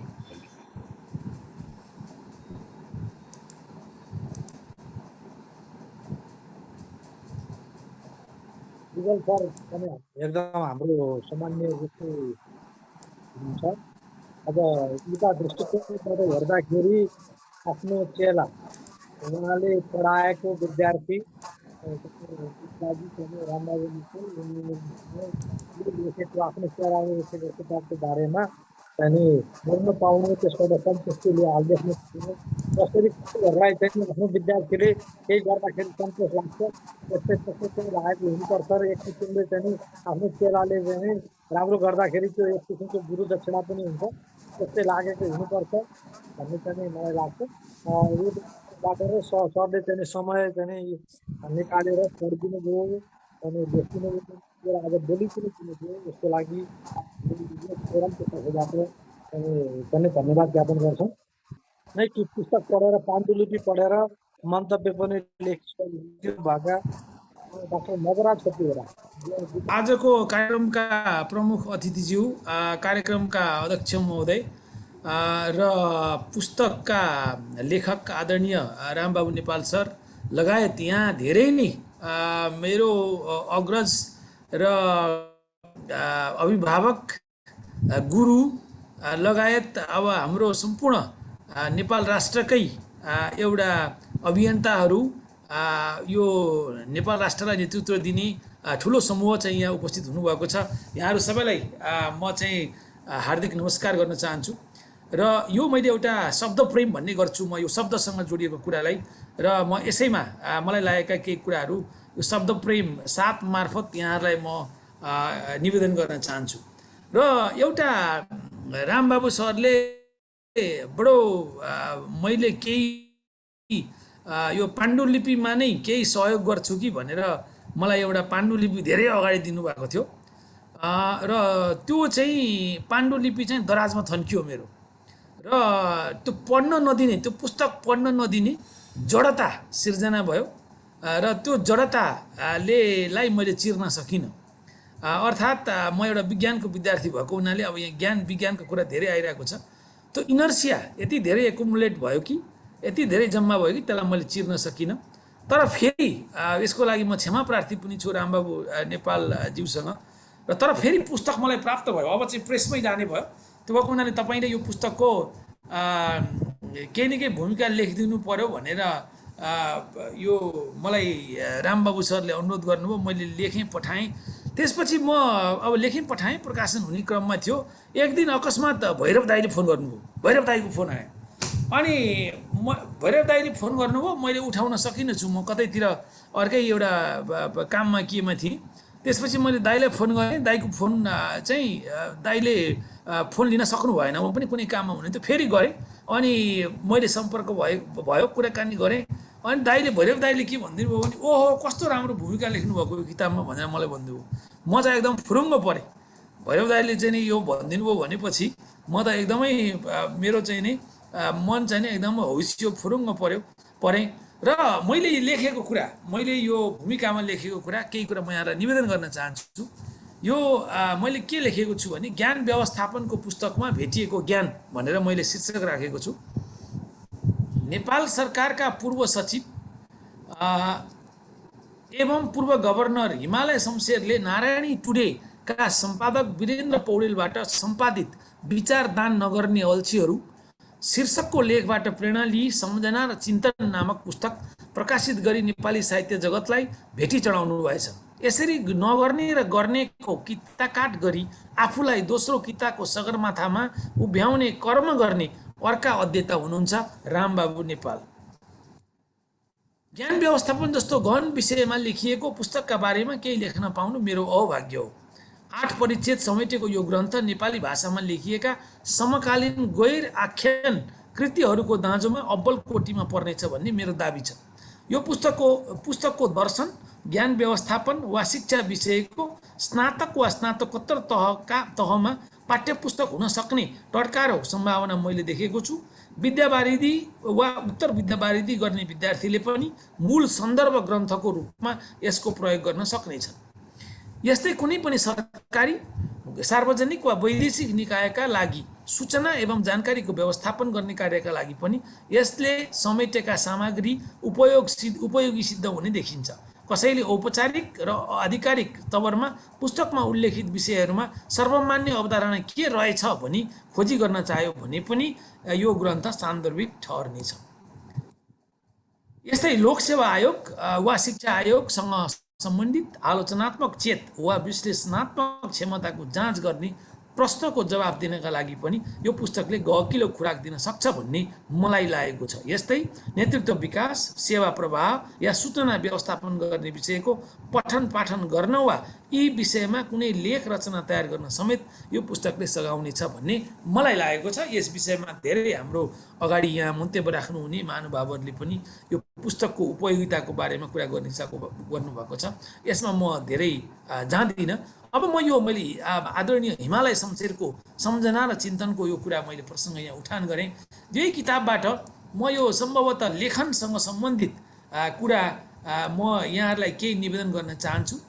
र यो संस्मरण लेख्दा आफ्नो व्यक्तित्वको विज्ञापन गरेको भन्ने टिका टिप्पणी कतै कतैबाट अवश्य आउने भएकोले यसका लागि कलम नचलाउने मेरो सोच मेरो परिवारको आग्रहसँग केही वर्षदेखि जुधिरहेको थियो। 81 नारायणी टुडेका सम्पादक वीरेन्द्र पौडेलबाट सम्पादित विचारदान नगर्ने अल्छीहरू शीर्षक लेख पढ्न पुगेँ र अब यसमा अरू केही अंश छ त्यसमा र यसको अर्को महत्त्वपूर्ण वाक्य मैले 80 वर्षको उमेरमा लेख्न सुरु गरेँ हिमालय शमशेर सम्झना र चिन्तन भनेपछि यो 80 वर्षको लेखनमा 80 वर्षको उमेरमा पनि उहाँले यो ज्ञान बाँड्ने अथवा विचारदान गर्ने काम गर्नुभएको छ सम्भवतः यो एकदमै महत्त्वपूर्ण कुरा हो र यो चाहिँ लेख्न सकिन्छ लेख्न पर्छ भन्ने कुराको एउटा ज्वलन्त उदाहरण यो भयो र अर्को एउटा यो धनुषचन्द्र गोतामेले 3 बास भन्ने एउटा पुस्तकमा उहाँको संस्मरणात्मक निबन्धमा यो कुरा लेख्नु भएको छ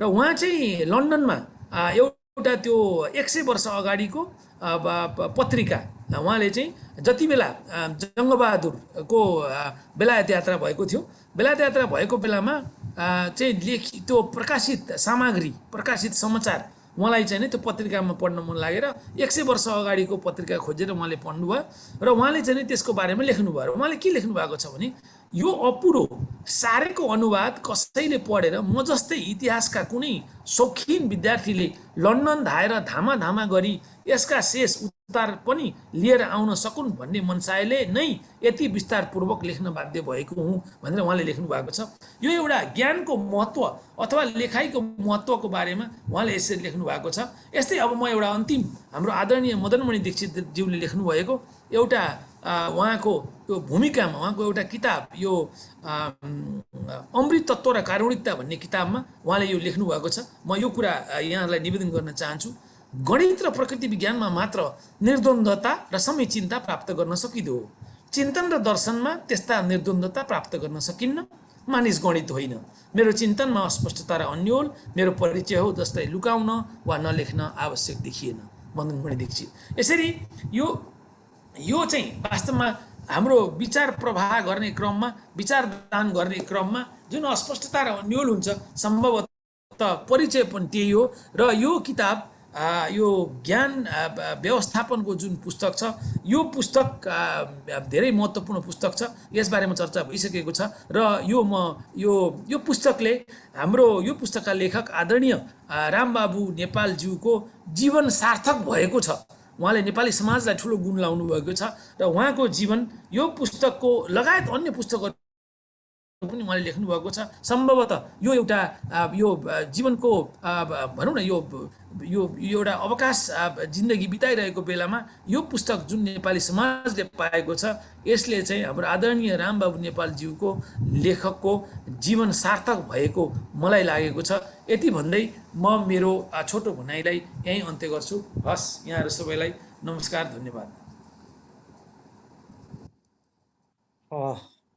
नवराज सरलाई धेरै धेरै धन्यवाद नवराज सरले यो पुस्तकको बारेमा साथै यसको सार्थकता पुस्तक लेख्नुको सार्थकता पुस्तकमा के छ भन्ने कुरा सहित चाहिँ राम्रोसँग राखिदिनु भयो र भूमिका पनि निकै राम्रो लेख्नु भएको छ केही कुरा छनक हामीले पायौँ उहाँले लेख्नु भएको भूमिकाको हामी धन्यवाद ज्ञापन गर्छौँ यसपछि हामीले यो पुस्तकको बारेमा सानो आफ्नो चाहिँ धारणा पढ्दाखेरि कस्तो लाग्यो भन्ने बारेमा चाहिँ आफ्नो धारणा राखिदिनु हुन त्रिभुवन विश्वविद्यालयका प्रोफेसर चाहिँ डाक्टर सञ्जय आचार्य जसले चाहिँ धेरै आर्टिकलहरू अर्थशास्त्रको बारेमा आर्टिकलहरू लेखिरहेको यहाँहरूले पत्र पत्रिकामा कान्तिपुर लगायतको पत्रिकामा देखिराख्नु भएको होला नागरिक कान्तिपुरमा उहाँले पनि आफ्नो हामीले चाहिँ त्यसबाट चाहिँ धेरै लाभान्वित भएका छौँ उहाँले चाहिँ यो पुस्तकको पढ्न पाउनु भएको छ र आफ्नो चाहिँ केही धारणा राखिदिनु हुनेछ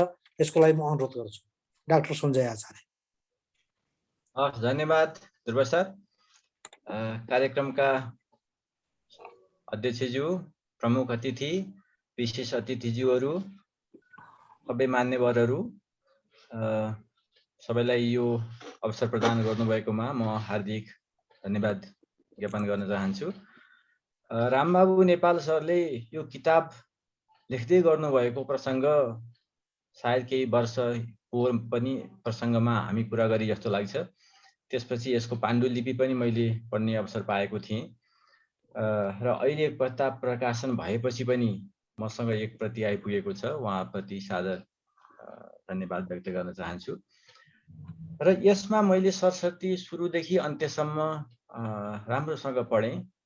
यस पुस्तकलाई मैले कसरी हेर्छु भने किताबहरू धेरै प्रकारका हुन्छन्। कुनै किताबहरू त्यसको दर्शन हेरेपछि मान्छेले छोड्छ, कुनै किताबहरू कुनै आइडियोलोजी कहाँ चाहिँ नि टाँसिएर लेखिएको छ त्यो थाहा पाएपछि त्यो स्तरसम्म मात्रै पठनीय हुन्छ र त्यसलाई मान्छेले छोड्छ। कुनै किताबहरू यस्ता हुन्छन् त्यो बारम्बार पढ्नुपर्ने र त्यसभित्र रहेको ज्ञानलाई इन्टरनलाइज गर्नको लागि लामो समय लाग्ने हुन्छ। यो पुस्तकलाई मैले त्यही तेस्रो वर्गमा राखेको छु। यो सरसर्ती हेर्दा एक दिनमा सकिन्छ पढ्ने हो, तर यसभित्र रहेको जुन मेसेज छ, ज्ञान छ, त्यो एक दिनमा इन्टरनलाइज हुँदैन।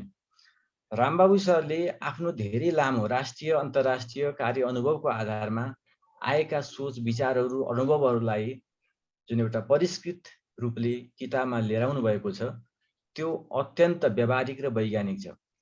यो मान्छेको दिमागमा आएका तरङ्गहरूलाई व्यवस्थित गरेर लेखिएको किताब पनि होइन र कुनै एउटा आइडियोलोजीमा स्टिक भएर यो धारणालाई मैले अगाडि लैजान्छु भनेर लेखिएको किताब पनि होइन। यो तथ्य र तथ्याङ्कमा आधारित र तथ्यमा आधारित भएर सत्यको खोजी गरिएको पुस्तक हो। त्यस कारणले गर्दा यो सबै तह र तबकाका पाठकहरूलाई अत्यन्त पठनीय भएको मानेको छु मैले। यो ज्ञान व्यवस्थापनको पक्षमा काम गर्ने अनुसन्धाता, अध्येताहरू लगायत विश्वविद्यालयमा अध्ययन गर्ने धेरै विद्यार्थीहरूको लागि यो एउटा रिफरेन्स बुकको रूपमा आउन सक्छ भन्ने मेरो धारणा छ। र यस पुस्तकमा रामबाबु नेपाल सरले तथ्यहरूको आधारमा त्यसको सूक्ष्म विश्लेषण गरी गहन विषयलाई अत्यन्त सरल ढङ्गले प्रस्तुत गर्नुभएको छ। त्यो लेखकको कला हो। यो उहाँको क्षमताको हामीले सम्मान गर्नुपर्छ। र मैले सरस्वती हेर्दाखेरि यी तीनवटा पक्षहरूमा यो विशिष्ट किसिमको पुस्तक भएको पाएँ। एउटा के भने यो लेखकको आफ्नो अनुभव र त्यसको चाहिँ नि त्यसले सिकाएको ज्ञानको आधारमा लेखिएको पुस्तक भएको हुनाले यो व्यावहारिक र वैज्ञानिक छ। यो पुस्तकको एउटा विशेषता हो। र अर्को के छ भने यसमा उहाँले दोस्रो परिच्छेदमा सुरुमै लेख्नु भएको छ ज्ञान के हो, यसलाई हामीले कसरी बुझ्ने र यसको व्यवस्थापन कसरी गर्ने भन्ने कुराको एउटा होल किताबमा भएको जुन मेसेज छ त्यसको ग्राभिटी एउटा सेन्टेन्समा गएर त्यसैको वरिपरि घुमिराखेको मैले पाउँछु।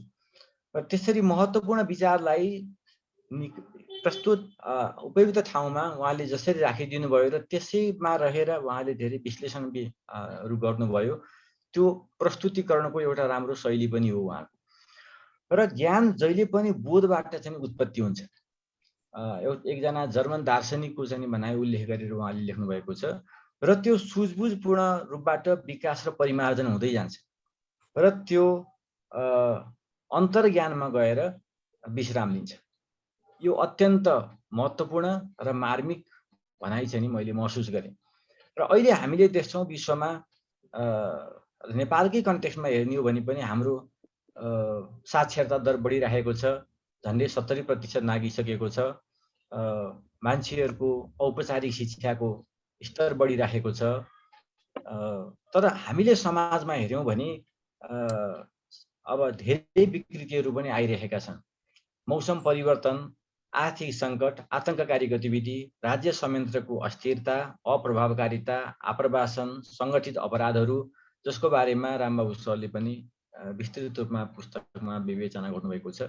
यस्ता समस्याहरू चाहिँ झन्झन बढेर गएको छ। मान्छे शिक्षित पनि भइरहेको छ, तर त्यो सँगसँगै शिक्षित भएको समाजमा त समस्याहरू बिस्तारै चाहिँ नि समाधान हुँदै जानुपर्ने, समाज अरू बढी सभ्य परिष्कृत सुसभ्य हुँदै जानुपर्ने हो।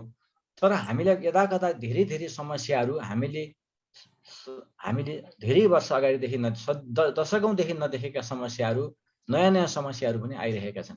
त्यस कारणले गर्दा यो ज्ञान व्यवस्थापनको पक्षमा हामीहरू अलिकति चुकेका हौँ कि भन्ने किसिमको ग्यापहरू पनि अलिकति रियलाइजेसन गर्नुपर्ने स्थिति आएको छ। त्यस कारणले गर्दाखेरि ज्ञानको चाहिँ नि बोध भयो, उत्पत्ति भयो, तर त्यसको चाहिँ नि विकास परिमार्जन अलिकति सुझबुझ ढङ्गले नभएको हुनाले त्यो अन्तर्ज्ञानको अवस्थासम्म पुग्न नसकेको हो कि भन्ने किसिमको दृष्टिकोणबाट यसलाई हेर्नुपर्छ जस्तो लाग्छ। त्यसकारणले रामबाबु नेपाल सरले यो पहिलो संस्करण प्रकाशन भएको छ। दोस्रो तेस्रो संस्करणमा आउँदाखेरि ज्ञानको उत्पत्ति प्रादुर्भाव भए पनि त्यो अन्तर्ज्ञानसम्म पुग्नको लागि के कस्ता बाधा व्यवधानहरू आउँछन् भन्ने बारेमा केही एक्सटेन्सनहरू गर्नुभयो, केही यसको चाहिँ विस्तार गर्नुभयो भने त्यसले अर्को संस्करणमा जाँदाखेरि यसले थप मेसेज लिएर जाला भन्ने एउटा चाहिँ मेरो सोचाइरहेको छ, मेरो सुझाव हो यो। त्यसपछि अब अहिले यो आर्थिक सामाजिक विकास र रूपान्तरणको प्रसङ्ग पनि आएको छ पुस्तकमा। यो आर्थिक र सामाजिक विकासको केन्द्रमा जहिले पनि ज्ञानको सिर्जना र व्यवस्थापन रहेको हुन्छ भन्ने कुरा उहाँले संयुक्त राज्य अमेरिका, बेलायत, जापान, चीन, कोरिया र अरू युरोपेली मुलुकहरूको उदाहरण दिएर लेख्नु भएको छ। यो अत्यन्त महत्त्वपूर्ण पक्ष हो। हामीले विकसित देशहरूमा हेऱ्यौँ भने त्यो रिसर्च सेन्टरहरू, युनिभर्सिटीहरूबाट नै एउटा चाहिँ ज्ञानको प्रादुर्भाव हुने र त्यो चाहिँ अलिकति मोर निड बेस्ड एप्रोचमा जाने, समाजको आवश्यकता के हो भन्ने हिसाबबाट परिलक्षित हुने भएको हुनाले त्यसले समाजमा रूपान्तरण गराउन सक्ने, त्यसले असरहरू छोड्न सक्ने, त्यसका असरहरू दूरगामी प्रकृतिका हुने, दीर्घकालसम्म जाने अवस्था हामी देख्छौँ। त्यसकारणले गर्दा नलेज बेस्ड इकोनोमी बन्नको लागि आर्थिक र सामाजिक रूपान्तरणको केन्द्रमा ज्ञानको सिर्जना र त्यसको विकास व्यवस्थापन यो हुनुपर्छ भन्ने किसिमको एउटा अत्यन्त गहिरो मेसेज चाहिँ नि पुस्तकले दिएको छ। र यस सन्दर्भमा हामीले अघि पहिलेका हाम्रो चाहिँ नि सुनिल बाबु सरले पनि भन्नुभयो, अरू वक्ताहरूले पनि भन्नुभयो, हामीले हाम्रो परम्परागत ज्ञान, सिप, कला र प्रविधिहरूलाई विकास गर्न सकेका छैनौँ। त्यसले गर्दाखेरि हाम्रो चाहिँ नि आफ्नो आर्थिक सामाजिक धरातलहरूलाई हामीले आफ्नो मौलिक ढङ्गले कसरी विकास गर्ने भन्नेमा अलिकति पछाडि परिरहेका छौँ। त्यस कारणले गर्दाखेरि यो ज्ञान व्यवस्थापन, हाम्रो परम्परागत ज्ञान, सिप र प्रविधिलाई व्यवस्थित गर्नको लागि यो ज्ञान व्यवस्थापनको एप्रोचलाई हामीले कसरी लिएर जाने, यस सन्दर्भमा अलिकति अब नयाँ संस्करणहरूमा हाम्रो नेपालको कन्टेक्स्टमा अलिकति बढी यो पुस्तक बढी इन्टरनलाइज भयो, आन्तरिकीकरण गरियो भने यसले एउटा ठुलो सम्भावना र धेरै ठुलो असरहरू छोड्नेछ भन्ने मेरो अर्को सुझाव रहेको छ। यस कारणले गर्दाखेरि यो पुस्तक जुन रूपमा आयो अत्यन्त सान्दर्भिक, अत्यन्त मौलिक र अत्यन्त सारगर्भित भावहरू बोकेर आएको छ। यसभित्रका चाहिँ सबै अनुच्छेदहरू पढौँ, सबै हरफहरू पढ्यो भने ओरिजिनल छन्। त्यसले प्रत्येक सेन्टेन्सले, प्रत्येक वाक्यले एउटा एउटा राम्रो गहिरो सन्देशहरू लिएर आएका छन्। त्यस कारणले गर्दाखेरि यो पटक पटक पढ्नुपर्ने र यसलाई चाहिँ नि धेरै तह र तबकाका पाठकहरूले मात्रै नभइकन विश्वविद्यालयका अनुसन्धाता अध्येताहरूले पनि पढ्नुपर्ने पुस्तकको रूपमा मैले लिएको छु। यो रेफरेन्स बुक युनिभर्सिटीहरूमा बस्न सक्छ, त्यतातिर पनि हामीले अलिकति यसलाई डिसेमिनेसन कसरी गर्ने भन्नेतर्फ अब सोच्नु पर्ला। र आउँदा दिनहरूमा यसका अरू संस्करणहरू निकाल्दाखेरि दुई तिनवटा पक्षहरू मैले जुन सल्लाहको रूपमा दिएँ, रामबाबु सरले यसलाई सोचिदिनु भयो भने त्यो अझ बढी सान्दर्भिक र अलि ठुलो दायरा त्यसले समेट्दै जाला भन्ने मेरो विश्वास छ। र यति राम्रो काम गर्नुभएकोमा रामबाबु नेपाल सरलाई हृदयदेखि नै धेरै धेरै धन्यवाद। र यस कार्यक्रममा बोलाएर मलाई आफ्ना दुई शब्दहरू राख्ने मौका दिनुभयो। आयोजकहरूलाई पनि धेरै धन्यवाद। म धेरै समय नलिउँ, मेरो सानो मन्तव्य यहीँ टुङ्ग्याउँछु। नमस्कार। नमस्कार। सञ्जय सरले बडा राम्रो चाहिँ सुझाव इन्टरनलाइज गरेर अलिकता यसको लेभलमा, ज्ञानको लेभलमा चाहिँ अर्को तहमा पुग्दाखेरि आन्तरिकीकरण गर्नलाई कसरी गर्न सकिन्छ भन्ने बारेमा चाहिँ पनि अलिकता चाहिँ अर्को संस्करणमा राखिदिनु भयो भने राम्रो हुनेछ। र यसको सम्भावना छ चाहिँ यो रेफरेन्स बुकको रूपमा चाहिँ पढाइ, अध्ययन, युनिभर्सिटीहरूको पढाइमा भन्ने कुरा राखिदिनु भयो। यसको लागि हामीले चाहिँ सुरुपर गर्छौँ यो सुझावलाई। र यहाँले पढेर यो चाहिँ कुरा राखिदिनु भयो, यसको लागि धन्यवाद ज्ञापन गर्छौँ हामी। र यसपछि हामीले एकदम अत्यन्त छोटो समय, मैले बिहान मात्रै फोन गरेको थिएँ चाहिँ एकदम सहर्ष रूपमा स्वीकार गर्नुभयो। म केही कुरा राख्छु भनेर हाम्रो डाक्टर मदन कुमार भट्टराई जो परराष्ट्र सचिव हुनुभयो र नेपालको प्रतिनिधित्व गरेर विभिन्न देशमा राजदूत हुनुभयो र अहिले चाहिँ परराष्ट्रका सेवाको परराष्ट्रलाई चिनाउनको लागि परराष्ट्रका व्यक्तिहरू भन्ने र अर्को पुस्तक पनि लेखिसक्नु भएको छ। डाक्टर मदन कुमार भट्टराईलाई छोटोमा केही कुरा आफ्नो यो पुस्तकको बारेमा लागेका कुरा राखिदिनु हुन अनुरोध गर्छु। धन्यवाद पूर्व सर। सर्वप्रथम त आज यसरी तपाईँहरूले मौका दिनुभयो, किनभने आजको यो मैले के देखिरहेको छु भने कम्तीमा पनि 4वटा पुस्ताको यहाँ उपस्थिति देखिरहेको छु। पिता तुल्य हाम्रो अब भैरव रिसाल दाइ हुनुहुन्छ र आया नेपालसम्म आइपुगेको छ है। 4 पुस्ता यसरी आएको छ र यो किताब पढ्नुभन्दा अगाडि मलाई एउटा कुरा के लाग्यो भने अहिले नेपालमा खास गरी आत्मपरक र अलिकति आत्मकेन्द्रित यो पुस्तकहरू लेख्ने, संस्मरणहरू लेख्ने, आत्मकथा लेख्नेको बाढी नै आएको छ र त्यो बाढीको चाहिँ एउटा त्यसको सेन्ट्रल फोकस चाहिँ के छ भने म एउटाले यो देश चलाएको नत्र गइसक्यो त्यो देश भन्ने खालको त्यसको चाहिँ मेसेज हुन्छ जनरलले। योदेखि बाहेकका पुस्तकमा मैले हालसालकै पुस्तकमा के देखेँ भने भोल्युममा निकै ठुलो बडा गहन विषय लिएको एउटा शरदचन्द्र पौडेलको भ्रष्टाचार भन्ने पुस्तक र भोल्युम चाहिँ सानो अत्यन्त गहन विषय लिएको रामबाबु नेपालको अहिलेको पुस्तक। किनभने अब हामीले मर्यादा पुरुषोत्तम रामको चाहिँ मतलब म्यानिफेस्टेसन हुने रामको त नाम सुनिराखेकै हो, अयोध्या र चाहिँ मतलब जनकपुरमा सुने, अहिले त्योभन्दा पर पनि सुनिन थालियो है, यो सुनिराखेकै हो। र खास गरी म पहिला चाहिँ के छ भने कुनै पनि कृति तयार गर्दाखेरि आफ्नो जीवन सहयात्रीको जुन महत्त्व हुन्छ त्यो अनुसार चाहिँ ज्ञानु नेपाल म्याडमलाई म पनि बधाई दिन चाहन्छु। र पहिले सुरुमा मैले यसो हेर्दा त यो ज्ञान व्यवस्थापन हो ज्ञानु व्यवस्थापन हो जस्तो मलाई अलिक कन्फ्युजन भयो, कारण उकार कहीँ छुटेछ कि भने जस्तो लाग्यो मलाई छाप्दाखेरि। पछि त्यस्तो रहेछ है। यो पुस्तक पढ्दै गएपछि मलाई अहिले के भने अहिले जुन अब मभन्दा अगाडि 5 जना अब आदरणीय व्यक्तित्वहरूले बोलिसक्नुभयो। हाम्रो सुनिल बाबु श्रेष्ठले बोल्नुभयो, पृथ्वीराज लिगल सरले बोल्नुभयो, डाक्टर नवराज खत्रीवालले बोल्नुभयो, प्रोफेसर सञ्जय आचार्यले बोल्नुभयो। यसबाट मैले एउटा कुरा यहाँहरूलाई के लाग्यो भने है आइसिटीको कुरा पनि आयो, सारा आयो।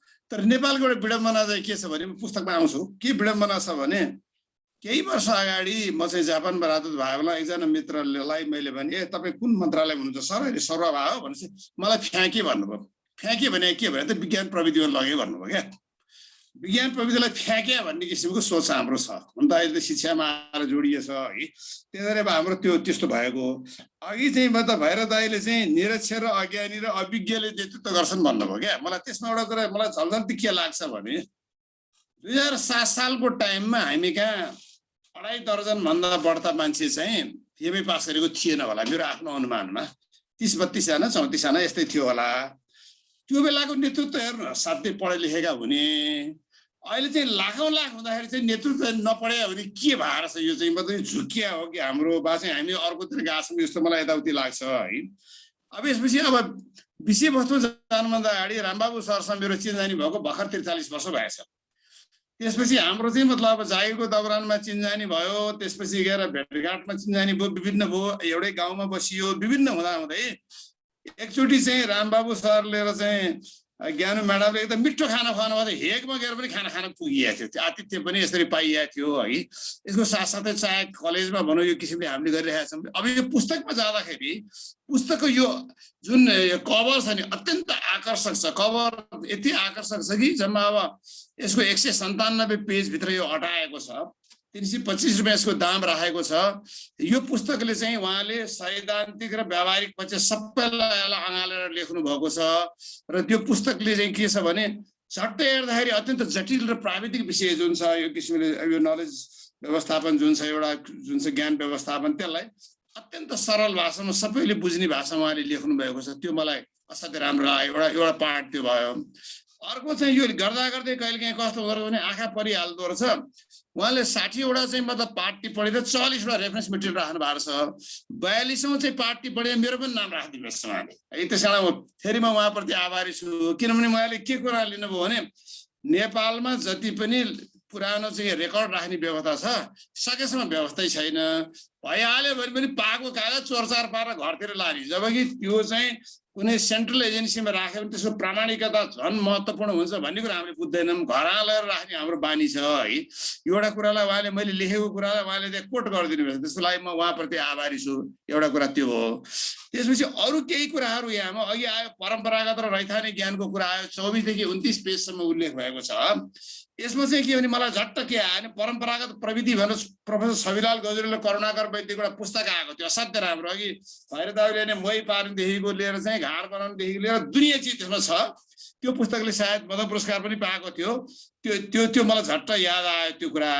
र त्यसै गरी यो पुस्तकमा अर्को के छ भने उहाँले अघि हुनु त हाम्रो डाक्टर नवराज खतिवडा सरले प्रसङ्गमा ल्याउनु भयो, जङ्गबहादुरको बेलायत यात्राको कुरा ल्याउनु भयो।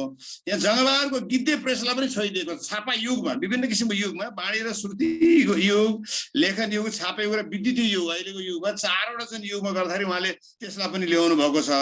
र साथै उहाँको पुस्तकको 44-45 पेजमा चाहिँ ग्लोबल नलेज इन्डेक्सको एउटा चार्ट पनि राखिदिनु भएको छ। त्यसले त यो कस्तो छ भने हेर्दा किताब सानो तर यसले सबै कुरालाई अँगालेको छ।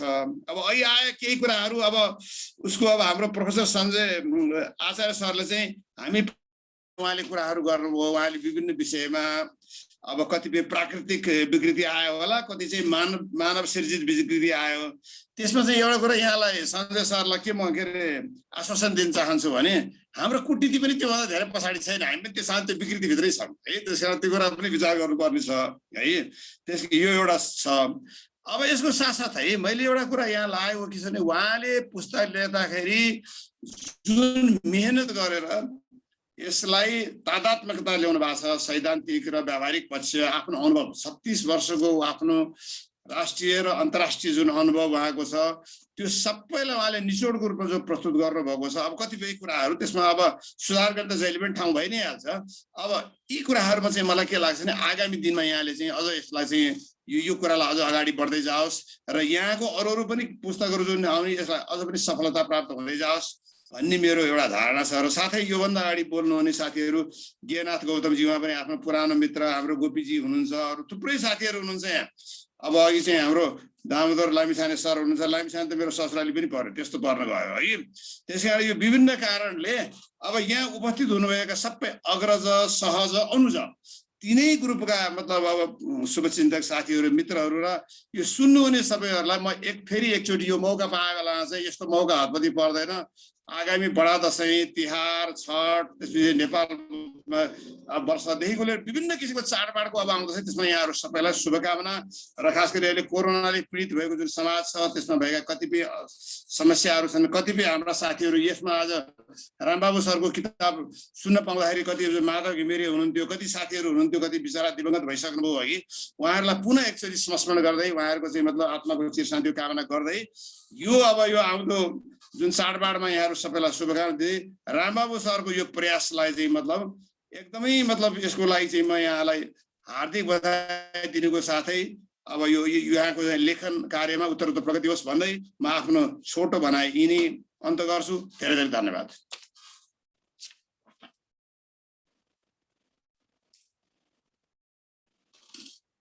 सुनिएन सर? सुनिएन?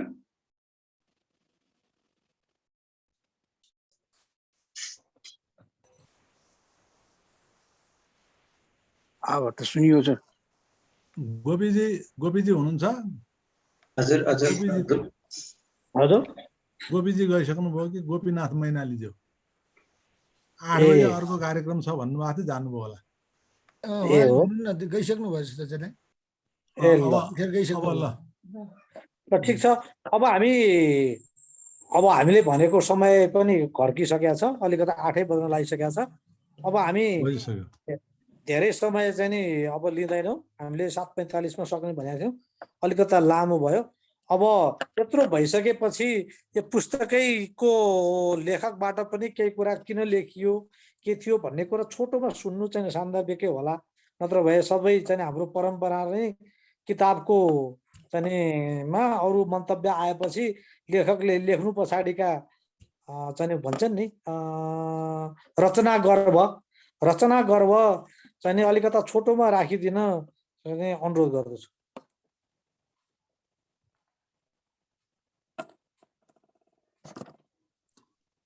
नमस्कार ल नमस्कार। अब यस विमोचन कार्यक्रमका अध्यक्षज्यू डाक्टर हाम्रो दामोदर लामिछाने सर अनि प्रमुख अतिथि नेपाल विज्ञान तथा प्रविधि प्रज्ञा प्रतिष्ठानका उपकुलपति डाक्टर सुनिल बाबु श्रेष्ठज्यू, विशेष अतिथि हाम्रो लिगल सर हाम्रो भैरव काका, अब नवराज खतिवडा सर अनि मदन भट्टराई सर, डाक्टर सञ्जय आचार्य, गोपीनाथ मैनालीज्यू हुनुहुन्थ्यो, अब उहाँ गइसक्नुभयो र अरू सबै उपस्थित यहाँ सहभागी सबै चाहिँ नि अग्रज तथा मित्रहरू सबैलाई चाहिँ नि म हार्दिक अभिवादन गर्दछु। यो हाम्रो लागि निकै खुसीको दिन हो। अब यो पुस्तक चाहिँ नि मैले सन् 2007 पछि अहिले चाहिँ 14 वर्षपछि यो 6औं कृति चाहिँ नि 6औं पुस्तक चाहिँ नि हो, धेरै वर्ष लाग्यो। अब यो पुस्तकको सम्बन्धमा हाम्रो प्रमुख अतिथिज्यू र चाहिँ विशेष अतिथिज्यू हाम्रो सरहरू आदरणीय सबैजनाबाट एकदमै चाहिँ नि उत्साहजनक चाहिँ नि टिप्पणी भयो, सुझावहरू प्राप्त भयो। त्यसको लागि चाहिँ नि हामीले चाहिँ नि हार्दिक आभार व्यक्त गर्दछौँ। अब यो पुस्तक चाहिँ नि लेख्न चाहिँ कसरी सुरु भयो भन्ने विषयमा पनि मैले भूमिकामा लेखेको छु। खास गरिकन सन् 2005 मा म चाहिँ नि नेदरल्यान्डमा काम गर्दाखेरि OPCW भन्ने organisation for the prohibition of chemical weapons, अब यसले चाहिँ सन् 2013 मा नोबेल पुरस्कार, नोबेल शान्ति पुरस्कार पनि पाएको थियो। यो संस्थामा 6 टर्म टेन्युर पोलिसी थियो अनि म चाहिँ त्यसमा चाहिँ भएको दोस्रो दिनै 2 दिनमै मलाई एउटा चाहिँ एकदमै संस्थागत संस्मरण र चाहिँ ज्ञान हस्तान्तरण बारेको चाहिँ प्रणालीमा कसरी सुधार गर्ने, अहिलेको अवस्था अध्ययन गरेर सुझाव दिन भनेर चाहिँ एसाइनमेन्ट दियो। यो सर्वथा एकदम नौलो खालको थियो। त्यसले गर्दाखेरि चाहिँ अब यसमा मैले धेरै मेहनत गर्नु पर्यो त्यसको चाहिँ त्यसलाई निष्कर्षमा पुर्याउन। अनि 104 जना भन्दा बढीसँग विभिन्न देशबाट अन्तर्राष्ट्रिय संस्था हुनाले त्यहाँ काम गर्नेहरूसँग अन्तर्वार्ता लिनु पर्यो। धेरै विभिन्न विचारहरू आए अनि त्यसपछि यो विषय त बडा गम्भीर रहेछ भन्ने लाग्यो। अनि अध्ययन गर्दै जाँदा अरू संस्थाहरूले पनि चाहिँ यसबारेमा प्रयासहरू थाल्दै गरेको पाएँ र अन्तर्राष्ट्रिय संस्थाहरूमा चाहिँ यो निकै ठुलो समस्याको रूपमा रहेको चाहिँ अनुभव गरेपछि यसलाई चाहिँ कसरी व्यवस्थापन गरिरहेछन् भन्ने विषयमा चासो बढ्दै गएर मैले चाहिँ नि यसमा अध्ययन गर्ने चाहिँ नि जमर्को गरेँ। अनि विभिन्न संस्थाहरूको चाहिँ नि मानिसहरूसँग पनि भेट भयो। यो युनाइटेड नेसन्सको चाहिँ नि इभ्यालुएसन ग्रुप छ, त्यसमा चाहिँ मिटिङहरूमा भाग लिँदा पनि यसमा यो नलेज म्यानेजमेन्टको विषय चाहिँ बडा प्रखर रूपमा चाहिँ देखा पर्यो। त्यसपछि मैले केही लेखहरू पनि लेखेँ। पुस्तक चाहिँ केही पहिले आउनु पर्ने थियो तर अरू कामहरूमा पनि लागेको कारणले अलिकति ढिलो हुन गयो। अब यो पुस्तकमा चाहिँ पहिलो प्रयास यो ज्ञान व्यवस्थापनको विषयमा, यसमा केही कमी कमजोरीहरू पनि छन् होला। अब अहिले महत्त्वपूर्ण सुझावहरू प्राप्त भएको छ। अब सञ्जय आचार्यज्यूबाट चाहिँ नि प्राप्त भयो। अब अरू चाहिँ वक्ताहरू सुनिल बाबु श्रेष्ठ चाहिँ हाम्रो उपकुलपतिज्यूबाट पनि महत्त्वपूर्ण सुझाव प्राप्त भएको छ। अरू साथीहरूबाट पनि सुझावहरू आएका छन्। यसलाई चाहिँ समेटेर अब आगामी संस्करणमा यसमा थप सुधार गर्ने प्रयास त गर्नेछु। अब यो पुस्तक लेख्नमा हौसला दिनुहुने सबैलाई चाहिँ नि म हृदयदेखि नै चाहिँ नि आभार व्यक्त गर्दछु। र युथ3एबाट यो पुस्तकको विमोचन यो भर्चुअल माध्यमबाट गर्नको लागि सहमति जनाउनु भयो। यति धेरैजना चाहिँ नि अहिले चाहिँ हामी 74 जनासम्म पुगेका थियौँ। अब मदन भट्टराई सरले भने जस्तो 4 पुस्ता यसमा चाहिँ नि उपस्थित भएर चाहिँ यसलाई चाहिँ नि यो कार्यक्रमलाई चाहिँ नि उत्साहपूर्वक सुनिदिनु भएकोमा सबैप्रति चाहिँ नि हार्दिक नमन गर्दछु। र यसले हामीलाई धेरै उत्साहित गराएको छ र भविष्यमा चाहिँ यो पुस्तकलाई चाहिँ नि परिमार्जन गर्ने, अब कति उपयोगी हुन्छ के हुन्छ भन्ने कुराहरू त पाठकहरूले निर्णय गर्ने हो, उहाँहरूलाई कति उपयोगी हुन्छ यो भन्ने कुरा। अब यो तर ज्ञान व्यवस्थापनको सन्दर्भमा गर्नुपर्ने उपायहरू के हुन् भन्ने विषयमा अहिले विश्वमा चलिरहेका, किनभने यो विश्वमा पनि यो नयाँ नौलो विषय भए हुनाले अन्तर्राष्ट्रिय संस्थाहरू पनि अन्यलमै छन्। उनीहरूको चाहिँ नि विकास गरेका नीति प्रक्रियाहरूमा पनि प्रशस्त विविधता पाइन्छ, कामको प्रकृतिले पनि हुनसक्छ।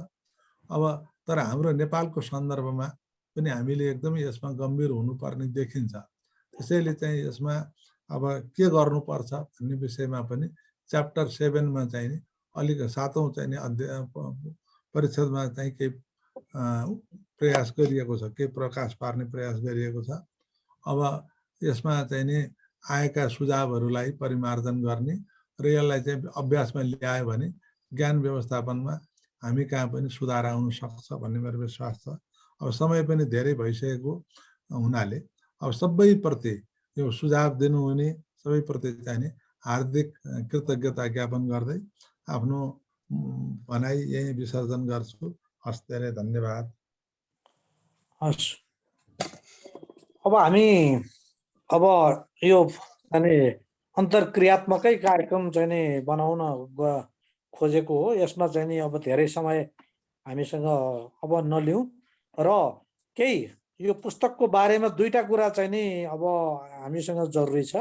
एउटा कुरा त चाहिँ नि केही कसैलाई चाहिँ नि यसबाहेक अघि बोल्ने कुरामा चाहिँ नि केही सानो प्रश्न अथवा आफ्नो भन्नुपर्ने धेरै कुरा पुस्तकमै सीमित चाहिँ भएर शुभकामना मात्रै भन्दाखेरि सबैले भन्दाखेरि समय जान्छ र बधाई भनिरहँदाखेरि यदि कुनै त्यस्तो जिज्ञासा केही छ भने अथवा केही भन्नु छ भने राखिदिउँ र हामीले अब यो चाहिँ नि भर्चुअल गरे हुनाले पुस्तक कहाँ पाइएला, कसरी किन्ने हो, कहाँ भेटिन्छ भन्ने पनि प्रश्न जिज्ञासा होला।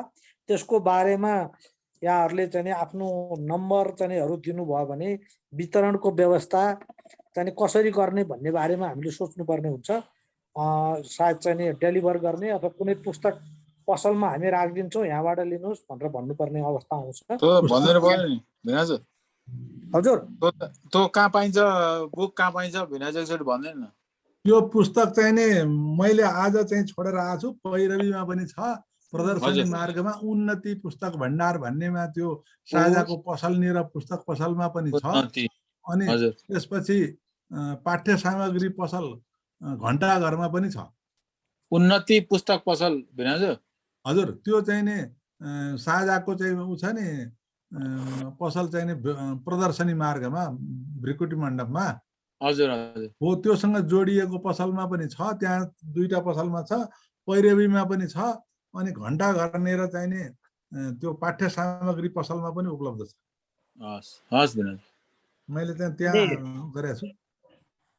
अब अहिले हामीलाई अलिकति थाहा छैन, सायद चाहिँ नि कसैलाई अलिक धेरै संख्यामा भयो भने डेलिभरी गराउन सकिने, अब हाम्रो डेलिभरी चाहिँ नि बाट गराउन सकिने कसैलाई पुर्याइदेऊ भनेर पुस्तक पसलहरूले पनि त्यो व्यवस्था गर्छ। सायद चाहिँ त्यो लिने बारेमा सोचाइराख्न सकिएला। धेरै जसो पुस्तक पसलमा गएर चाहिँ किन्न सकियो भने सजिलो भयो। अहिले त खुला छ, पहिलाको जस्तो लकडाउन छैन, त्यसकारण त्यति धेरै समस्या नहोला। अब दिपकजी, हजुर हिम्मतजीको अब यहाँ हात उठेको छ, एकचोटि हिम्मतजीको कसैले केही राख्नुहुन्छ भने चाहिँ थोरै छोटोमा केही राख्नु भयो भने ल हिम्मत सर अनि रमाकान्त सर राख्नु। धन्यवाद सुवर्णजी। सबभन्दा पहिला त अहिले हाम्रो परिवेशमा यो पुस्ता पुस्ता बीचको ग्याप एकदमै धेरै भइरहेको बेलामा यो पुस्ता हस्तान्तरण गर्नको लागि ज्ञान के हो भन्ने कुराको चाहिँ यो पुस्तकमा भएको जस्तो मलाई महसुस भयो। मैले पुस्तक त पढ्ने मौका पाएको छैन, त्यो पुस्तक पढिसकेपछि फेरि पनि गरौँला। तर आजको जुन छलफलमा अघि वक्ताहरूले राखेको कुरा हेर्दाखेरि मैले चाहिँ आफूलाई के ठाने भने यो पुस्तकको समग्रमा यो पुस्तकले एउटा नयाँ पुस्तामा अवसरको खोजी कहाँ छ भन्ने कुरा चाहिँ देखाउन खोजेको जस्तो मलाई लाग्यो। र सम्झनाको आधारमा अब कसरी अगाडि बढ्न सकिन्छ, पुराना पुस्ताहरूले गरेको कुराहरूलाई त्यसलाई गरिसकेपछि अगाडि जानको लागि के रहेछ भन्ने कुरा आधारहरू नयाँ पुस्ताले सिक्न सक्छ भन्ने कुरा मैले महसुस गरेँ। र अर्को चाहिँ गरे के हुँदैन भन्ने कुराहरू चाहिँ त्यो ज्ञानभित्र भएको कारणले गर्दाखेरि उत्प्रेरणाको खानी पनि यो किताब चाहिँ हो भन्ने कुरा मैले महसुस गरेँ। र नयाँ पुस्ता र पुरानो यो पुस्ताको चाहिँ एकदम ठुलो खाडल परिरहेको बेलामा नयाँ पुस्ता र अघिल्लो पुस्ताको बिचको चाहिँ समन्वय कायम राख्नको लागि जुन यो ब्रिज को काम गर्नुभयो, त्यसैले म राम्रो काम भन्दिनँ, यसलाई राम्रो काम होइन असल काम भन्छु, किन राम्रो काम सबैले गर्छ, असल काम चाहिँ गर्नुपर्छ। त्यसकारण असल काम गर्नको लागि जुन रामबाबु दाइले एउटा चाहिँ आधार बनाइदिनु भयो, त्यो आधारको लागि म धन्यवाद होइन उहाँलाई अभिनन्दन गर्न चाहन्छु। र मैले बेला बेलामा म पनि भन्ने गर्थेँ विज्ञ र प्राज्ञ यो तीनवटाको चाहिँ जहाँ सम्मान हुँदैन त्यहाँ चाहिँ यो दुर्भाग्य हुन्छ भनेको थिएँ। त्यो दुर्भाग्यको लागि अघि भर्खरै हाम्रो डाक्टर साहबले भनिसक्नुभयो, शङ्कर नारायण डाक्टर साहबले हिजो 7 सालभन्दा अगाडि पढ्न मान्छे थोरै थियो, नपढ्ने धेरै थियो। त्यतिखेर चाहिँ त्यो नपढ्नेहरूको चाहिँ सिकाइबाट पढ्नेहरूले नेतृत्व गरेर देशलाई त्यो अवस्थामा पुर्याएको थियो। तर आज हामी पढ्ने मान्छे धेरै भयो, तर विडम्बना नपढ्ने मान्छेले चाहिँ नेतृत्व गरेको कारणले गर्दाखेरि हामी अहिलेको यो अवस्थामा छौँ भन्ने कुराहरूलाई त्यसले मलाई एकदमै मन छोयो र त्यसको लागि उहाँलाई पनि धेरै धेरै धन्यवाद दिन चाहन्छु। र अब मलाई लाग्छ यो ज्ञानले योग्य विज्ञ र प्राज्ञ यसपछि सम्मान हुनेछ र त्यो सम्मान भयो भने दुर्भाग्यको ठाउँमा चाहिँ देशले भाग्य चम्काउने छ भन्ने कुरा मलाई लाग्यो। म फेरि पनि रामबाबु दाइलाई हार्दिक धन्यवाद सहित अभिनन्दन गर्छु। नमस्कार, मैले यति नै भने। अब हाम्रो चाहिँ यसमा केही छोटो केही आफ्नो चाहिँ धारणा केही राख्न चाहनुहुने कोही हुनुहुन्छ हाम्रो फोरमबाट अहिले उपस्थित हुनुभएकोहरूमा भन्ने चाहिँ राखौँ। रमाकान्त सरको केही भन्नु छ कि अथवा अरू पनि कोही हुनुहुन्छ भने छोटोमा राख्यौँ, हामी टाइम रन गरिरहेछौँ। तुलराज बस्याल हजुर, रामबाबु सरको यो पुस्तक ज्ञान व्यवस्थापन अवधारणा र अभ्यास हेर्न पाइयो। राम्रोसँग सबै डिटेल त पढ्न पाइएको छैन, तर जब मोटामोटी यसको सारहरू हेर्दाखेरि जुन प्रयास गर्नु भएको छ रामबाबु सरले यो अति नै सराहनीय छ। र यसले हाम्रो विद्यमान समस्याहरू ज्ञान व्यवस्थापन सम्बन्धमा विद्यमान समस्याहरू के छन् भन्ने मान्छेहरूलाई सोच्न र यसका विचार गर्न र चाहिँ यसका समाधानका उपायहरू पत्ता लगाउन राम्रो योगदान दिने अत्याउने मैले पाएको छु। र यो यस्तो किताब नेपालमा त सायद यो पहिलो किताब होला यो यस सम्बन्धी। त्यसैले पनि रामबाबु सर धेरै धन्यवादका पात्र हुन्छ। र चाहिँ यसले अर्थतन्त्रमा देशमा निश्चय पनि सकारात्मक प्रभावहरू पार्ने नै छ यो पुस्तकको प्रकाशनपछि। र यो पुस्तक सबभन्दा बढी व्यक्तिहरूमा प्रचार प्रसार गर्न सकिएमा र उनीहरू सबैले नेपालीहरूले पढ्न पाएमा के रहेछ यस्तो भन्ने चाहिँ सबै बुझ्न सक्थे, पाउन सक्थे। त्यो सबै राम्रो छ। यो त यसमा केही उनी छैन, यो त सम्पूर्ण गुणै गुणले भरिपूर्ण किताब हो। त्यही पनि यसो भएर हेर्दाखेरि कता कता अब नेक्स्ट एडिसनमा सायद रामबाबु सरले यी कुराहरू जस्तै मैले भन्न खोजेको भने व्यक्तिगत ज्ञान व्यवस्थापन र संस्थागत ज्ञान व्यवस्थापनको चर्चा त आएकै छ होइन, आएकै छ। तर व्यक्तिगतमा र संस्थागतमा पनि दुई किसिमको, एउटा सार्वजनिक संस्था र अर्को निजी संस्था, त्यसरी छुट्याउन सकियो भने यिनका चुनौतीहरू के हुन्, विशेषताहरू र चुनौतीहरू र त्यसका समाधानका उपायहरू यो सार्वजनिक संस्था, सार्वजनिक पब्लिक इन्स्टिट्युसन र प्राइभेट इन्स्टिट्युसन भनेर यसरी छुट्याउन सकियो भने अझ यो प्राइभेट इन्स्टिट्युसन र पढ्ने इन्स्टिट्युसनमा काम गर्ने व्यक्तिहरूलाई र त्यसका जवाबदेही व्यक्तिहरूलाई अझ आफ्नो कर्तव्य पालनमा अझ तदारुकताका साथ काम गर्न उनीहरूले चुनौतीहरूको सामना गर्न अझ ज्ञान प्राप्त हुने थियो भन्ने चाहिँ मैले यसो एउटा मेरो पनि छ। अब कुन कारणले हो यो त रामबाबु सर त अब धेरै विज्ञ हुनुहुन्छ यस विषयमा सार्वजनिक सेवामा ट्रान्सपेरेन्सीका क्षेत्रहरूमा अब लामो समयदेखि काम चलाउने पुस्तकहरू गर्नुभएको यो चाहिँ केही लिमिटेसनहरू होला त्यसमा पनि तर हाम्रो रिडरहरूले पढ्न खोज्ने चाहिँ सार्वजनिक संस्था र निजी संस्था भनेर यसरी वर्गीकरण गरियो भने त्यो चाहिँ अझै राम्रो हुने जस्तो मैले मानेको छु। हस्, रामबाबु सरलाई बधाई छ। हस्, पुलदास सरलाई धेरै धेरै धन्यवाद। अब अरू चाहिँ नि हाम्रो यो जो उपस्थित हुनुहुन्छ कसैलाई अरू थप केही राख्नु, कसैलाई केही भन्नु छ भने जाने राखौँ, नत्र भए हामी रमाकान्त सरले केही भन्ने भने होइन है। रमाकान्त सर खै हुनुहुन्छ भने? होइन, म निस्किसकेँ सर, म चाहिँ के अरे म जोडिसकेको छु सर। अब पहिले त सर नमस्कार सर सबैलाई।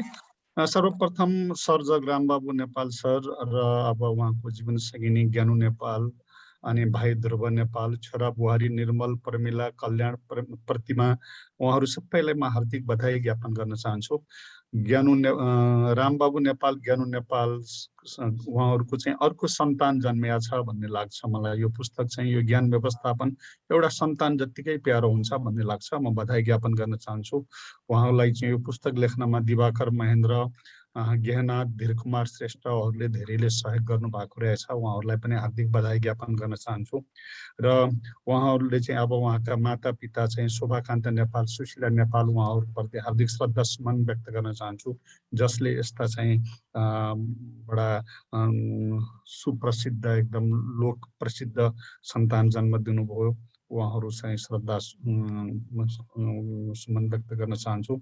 र म गेहनाथ गौतम, भैरव रिसाल, पृथ्वी रिजाल, डाक्टर नवराज खत्रीबडा, रामबाबु नेपाल उहाँहरूका चाहिँ यो मैले पुस्तक डाउनलोड गरेर उहाँहरूलाई मैले पढेको थिएँ। भैरव रिसालको रैथाने ज्ञानलाई बढ्ता जोड दिनुभयो। पृथ्वीराजले चाहिँ त यो पुस्तकमा चाहिँ उदय ज्ञान छ भनेर चाहिँ उदयमान विषय छ भनेर उद्घाटन गर्नुभएको छ। नवराज खत्रीबडाले चाहिँ धेरै कुरा लेख्नु भएको छ यसमा चाहिँ।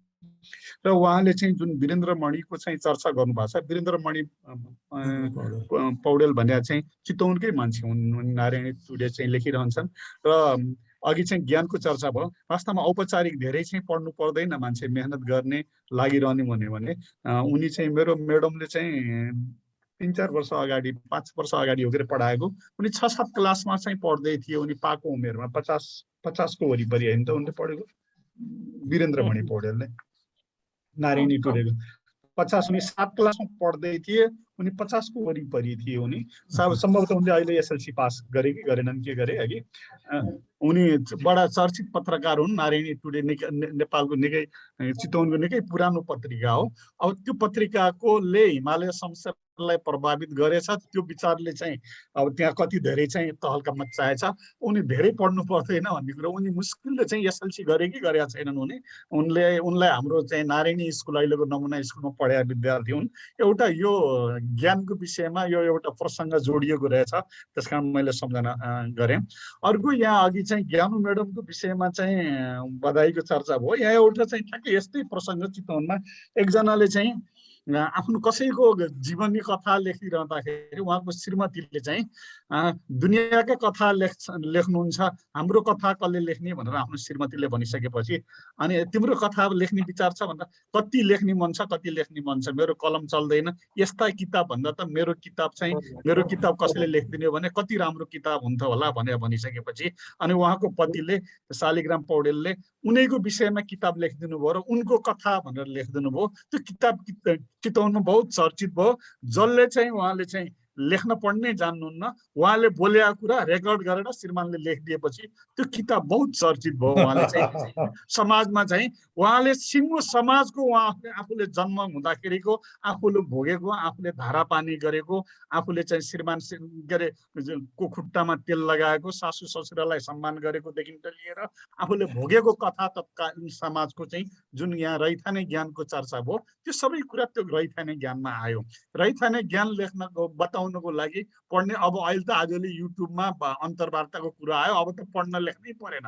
मान्छेका रैथाने ज्ञान हस्तान्तरण गर्नको लागि अब कसैसँग अन्तर्वार्ता लिइदियो भने रैथाने ज्ञान हस्तान्तरण हुने भइसक्यो। त्यसकारण अब पढ्न लेख्न पर्ने कुरा पनि धेरै अर्को पाटोबाट हेर्ने हो कि भन्ने लाग्छ। मलाई अर्को एउटा अनुभव के छ भन्दा, म जन्मेको हुर्केको गाउँमा एउटा खरिलाल सापकोटा भन्ने एउटा दाइ हुनुहुन्थ्यो। उहाँ चाहिँ ल्याप्चे गर्नुहुन्थ्यो, तर मुलुकीय ऐनको चाहिँ कुन दफामा के छ, ए बाबु हेर त 19 नम्बर दफामा यस्तो भने होला भन्ने कन्टै भन्नुहुन्थ्यो उहाँले। त्यसकारण चाहिँ मान्छेको यो अभ्यास प्र्याक्टिस भने पनि गजब कुरो छ। अर्को एउटा मैले युट्युबमै राखिदिएको छु, एउटा 87 वर्षका मान्छेको चाहिँ अन्तर्वार्ता लिएर 87 वर्षको उमेरसम्म कुनै एउटा ट्याब्लेट पनि नखाइकन जीवन बिताउनु भयो उहाँले कि। अनि तपाईँको औषधिको उपचार गर्ने विधि के थियो, किन कहिले बिरामी हुनुभयो दाइ भन्दा, मैले बेलायतीको पात, यो चाहिँ दमकिर्नको चाहिँ काँडा साँडा घोटाब्रेको रस खाएपछि मलाई जस्तो बिमार लाग्ने सन्चो हुन्थ्यो, कहिले म ज्वरो आएर सुतिनँ भन्ने एकजना मान्छे मैले त्यस्ता मान्छेहरू पनि भेटेँ जो उहाँ चाहिँ पढे लेखेको मान्छे होइन। यसकारण हाम्रो रैथाने ज्ञान भन्ने चाहिँ विषयमा एउटा बडा यस्ता अनुभवहरू छन्। र हामीले रैथाने ज्ञान भनेपछि आजभन्दा पहिलेको थोत्रो ज्ञान मात्रै भन्छौँ। आज हामीसँग जो ज्ञान छ त्यो चाहिँ 100 वर्षपछि चाहिँ अहिलेको पुस्ताको ज्ञान, त्यति बेलाका मान्छेहरूले रैथाने ज्ञान भन्ने छन्। 100 वर्षपछि चाहिँ फेरि त्यसपछिका चाहिँ 1000 वर्षपछिका मान्छेहरूले त्यसकारण चाहिँ ज्ञान भनेको, पुरानो ज्ञान भनेको जहिले पनि रैथाने ज्ञान हुन्छ।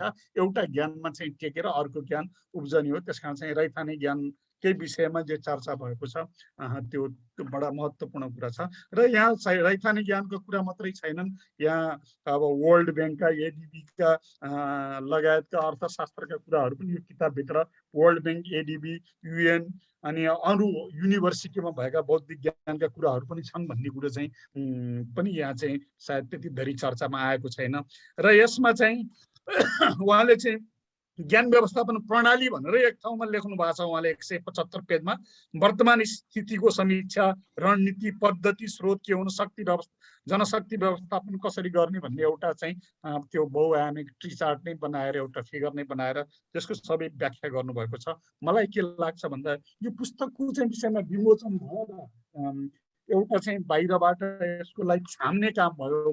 पुस्तकै समीक्षा गर्ने हो भने सबै चाहिँ यो युनिभर्सिटी अब थर्ड एजको उसमा आएका साथीहरूलाई भर्चुअल वा चाहिँ हार्ड कपी उपलब्ध गराएर 2 महिनापछि चाहिँ यसको चाहिँ पुस्तक समीक्षा भनेर अर्को एउटा प्रोग्राम राख्ने हो भने अझै यो फलिफाप हुन्छ यो प्रोग्रामको भन्ने मलाई लाग्छ। र यो प्रोग्राम चाहिँ आज अत्यन्तै राम्रो कार्यक्रम भयो, म बधाई ज्ञापन गर्न चाहन्छु। मदन कुमार भट्टराई बडा रोचक कुरा राख्नुभयो। मदन कुमार भट्टराईसँग आज मेरो यो तेस्रो भेट भयो। मदन कुमार भट्टराईसँग 58-59 सालतिर हाम्रो चाहिँ दिल्लीमा चाहिँ राजदूतावासमा उहाँ हुनुहुन्थ्यो, त्यहाँको चाहिँ प्रथम सचिव हुनुहुन्थ्यो क्यारे जस्तो लाग्छ। त्यति बेला भेट भएको थियो। सुशील चन्द्र अमात्य, म, हामी लगायत एउटा एनएमटीको टिमले भेटेका थियौँ। र 72 सालमा उहाँ चाहिँ जापानमा राजदूत हुँदाखेरि अनेसासको प्रोग्राममा अनि संविधान दिवस संविधान घोषणा भएको उपलक्ष्यमा हामी चाहिँ खुसियाली मनाउने क्रममा र एउटा दसैँको शुभकामना आदान प्रदान गर्ने कार्यक्रममा हामी 2072 सालमा 2015 हो के अरे चाहिँ अङ्ग्रेजी त्यहाँ भेट भएको थियौँ। अनि फेरि चाहिँ भेट भएको थिएन, यहाँ चाहिँ भेट भयो आज।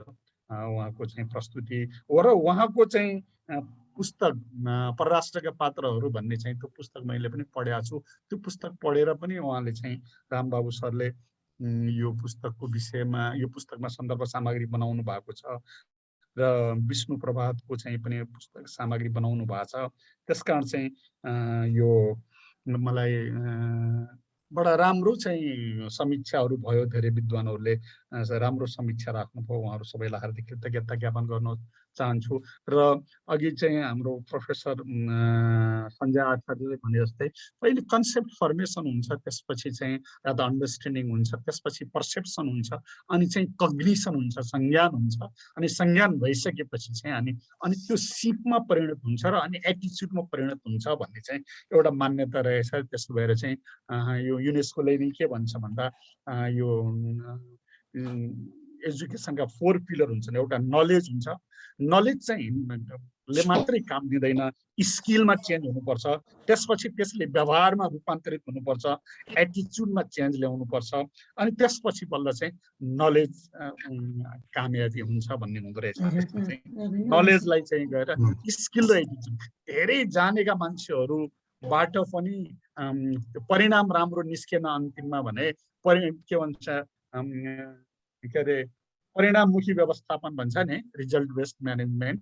त्यस कारण चाहिँ परिणाम निस्केन भने ज्ञानले काम दिँदैन भन्ने कुरा चाहिँ अन्तिममा कतै चाहिँ यो उपसंहारतिर निस्किन्छ कि भन्ने अपेक्षा गरेर मैले खोजिराखेको छु। त्यस्तो भेट्न सकेको छैन। मैले यो छामे मात्रै, म यो डाउनलोड गरेँ, पढ्छु भनेर राखेँ। अचानक मलाई काठमाडौँ जाने बिना योजना म काठमाडौँ आउनु पर्यो। म प्लेनबाट काठमाडौँ तुरुन्तै गएँ। त्यहाँ गइसकेपछि अब नातिनाहरू भएका ठाउँमा गएपछि के पढ्न पाउनु र उनीहरूका कुरा सुन्नु पर्यो। अनि हिजो बेलुकै पनि चाहिँ म पढ्छु भन्दै थिएँ, रामबाबु सरको किताब पढ्नु छ भन्दै थिएँ। प्रसङ्गवश केशव भट्टराई राम्रोसँग चिन्नु हुँदो रहेछ, ध्रुवबाबु नेपाल, रामबाबु नेपाल, उहाँहरू दुईजना दाजुभाइ हो मेरो, राम्रोसँग उहाँहरूसँग चिनजान छ भन्ने प्रसङ्ग पनि चल्यो।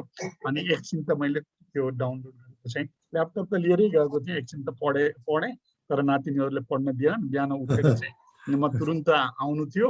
अनि चाहिँ यता एयरपोर्टमा अनि प्लेन चाहिँ मा चाहिँ स्विच अफ भयो। घरमा आउने बित्तिकै त नेट चाहिँ हिजैदेखिबाट चाहिँ यहाँ नेट नभएको हाहाकार रहेछ चितवनमा। अनि म जोडिन सक्दिनँ होला भनेको बडा अपूर्व संयोग भयो कि म जोडिन पाएँ। र मैले जे जति पढेका थिएँ त्यो पनि चाहिँ अब मैले धेरै भन्नु परेन किनभने सबै आइसक्यो। र मैले यति अभिव्यक्ति गर्न अवसर पाएकोमा खुसी व्यक्त गर्छु। फेरि पनि रामबाबु सर लगायत सबैलाई हार्दिक धन्यवाद, बधाई ज्ञापन गर्दै भनाइ अन्त्य गर्छु। धन्यवाद, नमस्कार।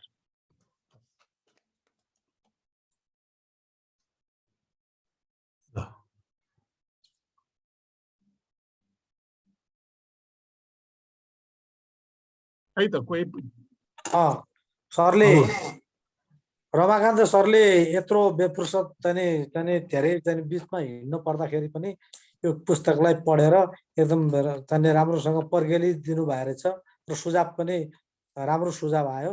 यसको लागि धन्यवाद चाहिँ ज्ञापन गर्दै अब अझ एउटा कुरा चाहिँ कसैले चर्चा नगरेको कुरा छ है, यो पुस्तक बिक्रीबाट जति पनि प्राप्त रकम हुन्छ त्यो सामाजिक सेवा कोष खडा गर्छु भन्नुभएको छ है यो रामबाबु सरले। त्यसको लागि पनि हार्दिक धन्यवाद ज्ञापन गर्छु। हैन, त्यो कोष अलरेडी छ, यो यसको आम्दानी त्यहाँ कोषलाई दिने हो। त्यो कोष त स्थापना भएको पहिलेदेखि हो। हजुर हजुर। यसको चाहिँ यो पुस्तक बिक्रीबाट आएको सम्पूर्ण रकम त्यही जान्छ। हजुर। 2070 सालमा कोष स्थापना भएको र त्यसपछि 71 सालदेखि हामीले पुरस्कार सामाजिक सेवा गर्ने संस्थाहरूलाई पुरस्कार दिँदै आइरहेका छौँ। यो पुरस्कारको चाहिँ राशि चाहिँ सबै त्यो कोषलाई जानेछ। प्रकाशक संस्थाले पनि त्यसैमा दिनलाई एग्री गरेको छ। हामीले चाहिँ त्यसकारण त्यो पुस्तकबाट आउने रोयल्टी चाहिँ जति पैसा आउँछ त्यो हामी चाहिँ कोषमा जान्छ। यति भन्दै म चाहिँ अब अन्तिममा हाम्रो यो कार्यक्रम U3A यो कार्यक्रमको आयोजना गरे हुनाले यसको तर्फबाट U3A को तर्फबाट चाहिँ सानो कुरा चाहिँ आफ्नो चाहिँ भनाइ केही राखिदिनु हुन आयोजक संस्थाको तर्फबाट हुनु न हामी सबै नै हौ। तैपनि चाहिँ यसको संयोजन गरिराख्नु भएका सुवर्ण कुमार कर्मचारीले छोटोमा केही राख्नुहोस्, त्यो चाहिँ राख्न अनुरोध गर्छु। ल हुन्छ बिनाजु। यो U3A को आज 274औं श्रृङ्खलामा उपस्थित सम्पूर्ण महानुभावहरूमा म हार्दिक स्वागत गर्न चाहन्छु आयोजक संस्थाको तर्फबाट। र आज यो कार्यक्रम U3A लाई चाहिँ आयोजना गर्ने जुन अवसर हामीलाई यस पुस्तकका लेखक रामबाबु नेपालज्यू बाट प्राप्त भयो। त्यसको लागि पनि म संस्थाको तर्फबाट लेखकप्रति म हार्दिक आभार व्यक्त गर्दछु। र यो किताब हाम्रो समाजको लागि ज्यादै महत्त्वपूर्ण हुनेछ भन्ने कुरो आजको यस कार्यक्रममा पुस्तक अध्ययन गर्ने चाहिँ विद्वानहरूले जुन कुरो राखिसक्नुभयो त्यसबाट पनि हामीले यो किताब चाहिँ एउटा पठनीय संग्रहणीय हुनेछ भन्ने मैले विश्वास लिएको छु। र आयोजक संस्थाको तर्फबाट आजको यस कार्यक्रमको छोटो समयको चाहिँ सूचनामा निमन्त्रणामा यहाँहरूले चाहिँ जुन भाग लिएर चाहिँ यस कार्यक्रमलाई सफल पार्न चाहिँ सहयोग गर्नुभयो यसको लागि पनि म संस्थाको तर्फबाट सबै यहाँको उपस्थित महानुभावहरू, हाम्रा अध्यक्षज्यू र त्यस्तै नास्टका चाहिँ उपकुलपति सुनिल बाबु श्रेष्ठज्यू, पृथ्वीराज लिगल सर, भैरव रिसाल दाई, सबैलाई म हार्दिक धन्यवाद दिन चाहन्छु। र यति भन्दै अब हाम्रो समय पनि भएको हुनाले म यहाँहरू सबैप्रति आभार व्यक्त गर्दै बिदा लिन चाहन्छु। नमस्कार।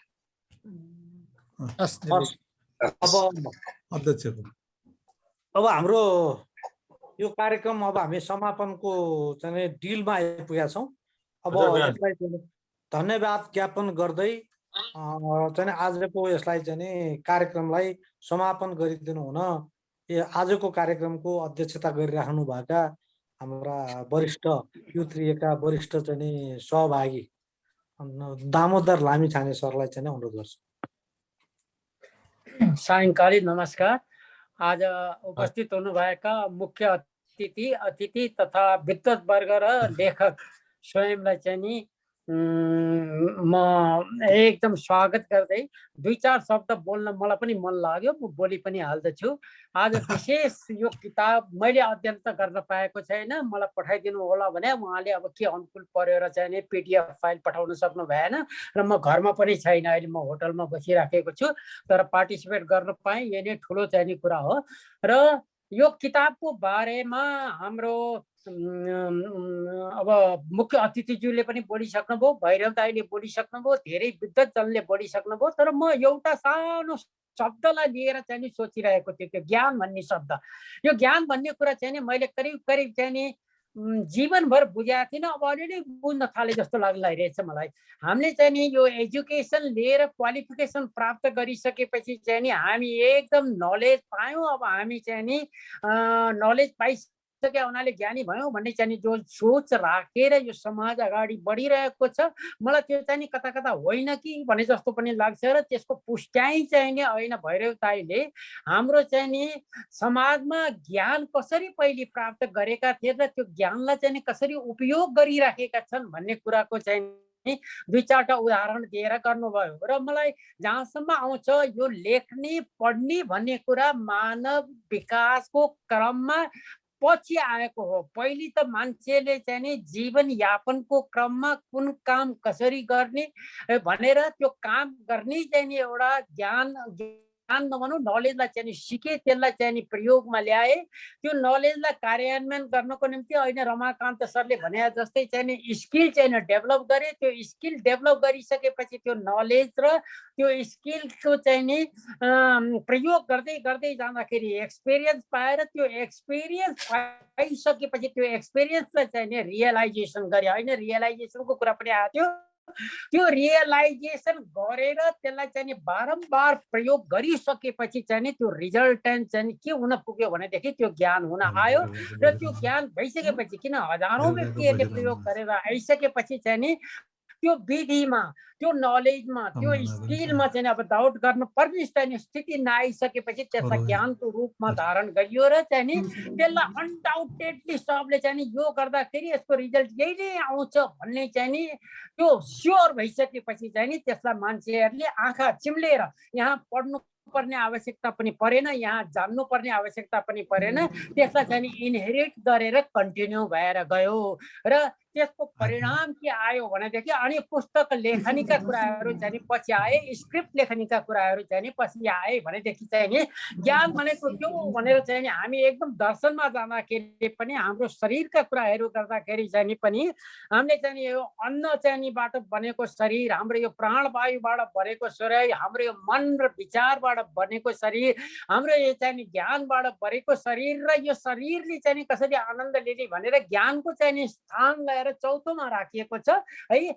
ज्ञान र विज्ञानको स्थान भनेपछि रामबाबु सरले आफ्नो जीवनमा सारा चाहिँ नि कुनै काम गर्नुको निम्ति चाहिँ नि के कस्तो नलेज लिएर त्यसलाई कुन विधिबाट चाहिँ नि काम गरेर त्यसको परिणाम कस्तो आउँछ र त्यो विधिलाई अपनाएन, त्यो नलेजलाई प्रपरली युज गरेन भनेदेखि त्यसको परिणाम किन आउन सक्दैन भनेर यावत कुराहरूको अनुभव गरिकन त्यो रियलाइजेसन गरिकन उहाँले पुस्तक लेख्नलाई नै करिब करिब 14 वर्ष लगाउने चाहिँ कुरा गर्नु भएको छ भनेदेखि त्यो रियलाइजेसनको स्थितिमा पुगिसकेर मात्रै चाहिँ ल this is definitely the process that has to be adapted भन्ने चाहिँ नि त्यो स्योरिटी भइसकेपछि यो पुस्तक लेखेको हुनुपर्दछ भन्ने चाहिँ नि मेरो धारणा छ। मैले पुस्तक पढाएको छैन, त्यति नभइकन है त्यो किताब लेख्न सकिँदैन। मलाई बारम्बार लेख्ने भनेर चाहिँ नि धेरै मानिसहरूले अनुरोध गर्दा पनि म लेख्न किन सक्दिनँ भनेदेखि मैले लेखेका कुरा भोलि गएर त्यो knowledge plus skill plus experience अरूको एक्सपिरियन्सले गर्दाखेरि त्यो प्रमाणित हुन पुगेन र झुटा साबित भयो भनेदेखि त्यो ज्ञान हुँदैन, त्यो अज्ञान हुन्छ, त्यो चाहिँ नि गलत हुन्छ भन्ने चाहिँ नि हुन्छ र त्यसले चाहिँ नि औँलाहरू चाहिँ औँला चाहिँ यसले लेखेका कुराहरू झुट हुन्छ भन्ने चाहिँ नि हुन्छ भन्ने चाहिँ त्यो डरले नै म नलेख्न सकेर बसिरहेको हुँ। त्यसैले यो ज्ञानको बारेमा उहाँले जुन लेख्नु भएको छ त्यो चाहिँ नि ज्ञान कसरी डेभलप हुन्छ भन्ने कुरा यो फ्लोर लेभल चाहिँ नि म्यानेजमेन्ट भन्छु म जहिले पनि। फ्लोरमा गएर काम गरेर जब त्यसलाई सिकिन्छ, सिकिसकेपछि चाहिँ नि त्यो विधि नै बिर्सेको हुन्छ, फेरि त्यसलाई गरिन्छ, फेरि गरिन्छ, गर्दा गर्दा गर्दा ए यो त यसरी चाहिँ नि आउने रहेछ भनेर अनि एउटा चाहिँ विधि चाहिँ नि निश्चित हुन्छ। त्यो विधि निश्चित भइसकेपछि अनि खेरि बल्ल गएर त्यसलाई चाहिँ नि लेख्न थालिन्छ र उहाँले पनि त्यही प्रोसेसलाई चाहिँ नि अपनाएर यो किताब लेखेको हुनुपर्दछ भन्ने धारणा राखेर यो ज्ञानको चाहिँ नि अब व्यवस्थापन कसरी गर्ने भन्दा पनि उहाँ आफै चाहिँ नि ज्ञानको व्यवस्थापन गरेर, नलेजको व्यवस्थापन गरेर, स्किल डेभलप गरेर, एक्सपिरियन्स पाएर अनि त्यसलाई चाहिँ नि ज्ञानको रूपमा चाहिँ नि प्रडक्टलाई चाहिँ नि ज्ञानको रूपमा चाहिँ नि उहाँले एक्सेप्ट गरेर अब मैले यो लेखेँ भनेदेखि आउने पुस्ताले चाहिँ नि मेरा अनुभव, मेरो स्किल, मेरो नलेज, मेरो चाहिँ नि प्रोसेसलाई चाहिँ नि प्रपरली युज गर्नेछन् र त्यसको परिणति मैले चाहेको जस्तो हुनेछ, त्यसको रिजल्ट मैले चाहेको जस्तो हुनेछ र त्यसमा केही कतै कमजोरीहरू छन् भनेदेखि त्यसलाई चाहिँ नि सुधार गर्दै लिएर जानेछन्, त्यसमा चाहिँ नि रिसर्च पनि गर्नेछन्, सुधार गर्दै लिएर जानेछन्। त्यो चाहिँ समयसँग जहिले पनि परिवर्तित भएर जान्छ र यहाँ के अरे ऐना आइटीका कुराहरू पनि आए, ल्याटेस्ट चाहिँ 21औं शताब्दीको चाहिँ नि नलेज चाहिँ नि ऊ भएको चाहिँ नि शताब्दी हो भन्ने पनि कुरा आए म है।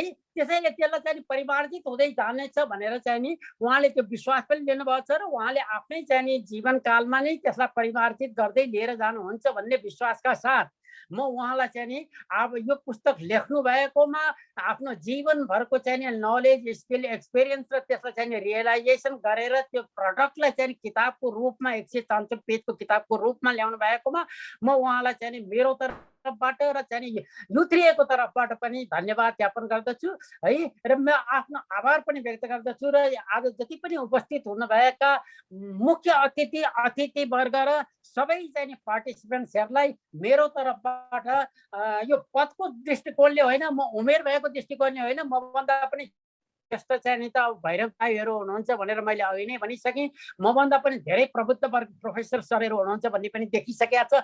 पदको दृष्टिकोणले चाहिँ नि एम्बेसडरको चाहिँ नि र सचिवका चाहिँ पद धारण गर्नुहुने हाम्रो मदन कुमार भट्टराई सर पनि त्यहाँ चाहिँ नि उपस्थित हुनुहुन्छ भनेपछि कुनै पनि दृष्टिकोणले चाहिँ नि यहाँ उपस्थित वर्गमा सबभन्दा सानो स्थितिमा चाहिँ बसिरहेको म मेरो तर्फबाट यहाँहरू सबैलाई धन्यवाद ज्ञापन गर्दै आजको चाहिँ नि सभा चाहिँ नि समाप्त गर्नुको निम्ति पनि म अनुरोध गर्दछु। धन्यवाद। धन्यवाद सर।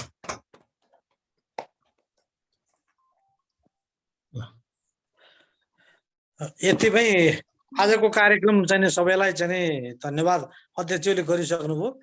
हामी आजको लागि छुट्टिन्छौँ। अब फेरि हामी पर्सि चाहिँ नि जुट्ने नै छौँ। हस्, शुभरात्रि।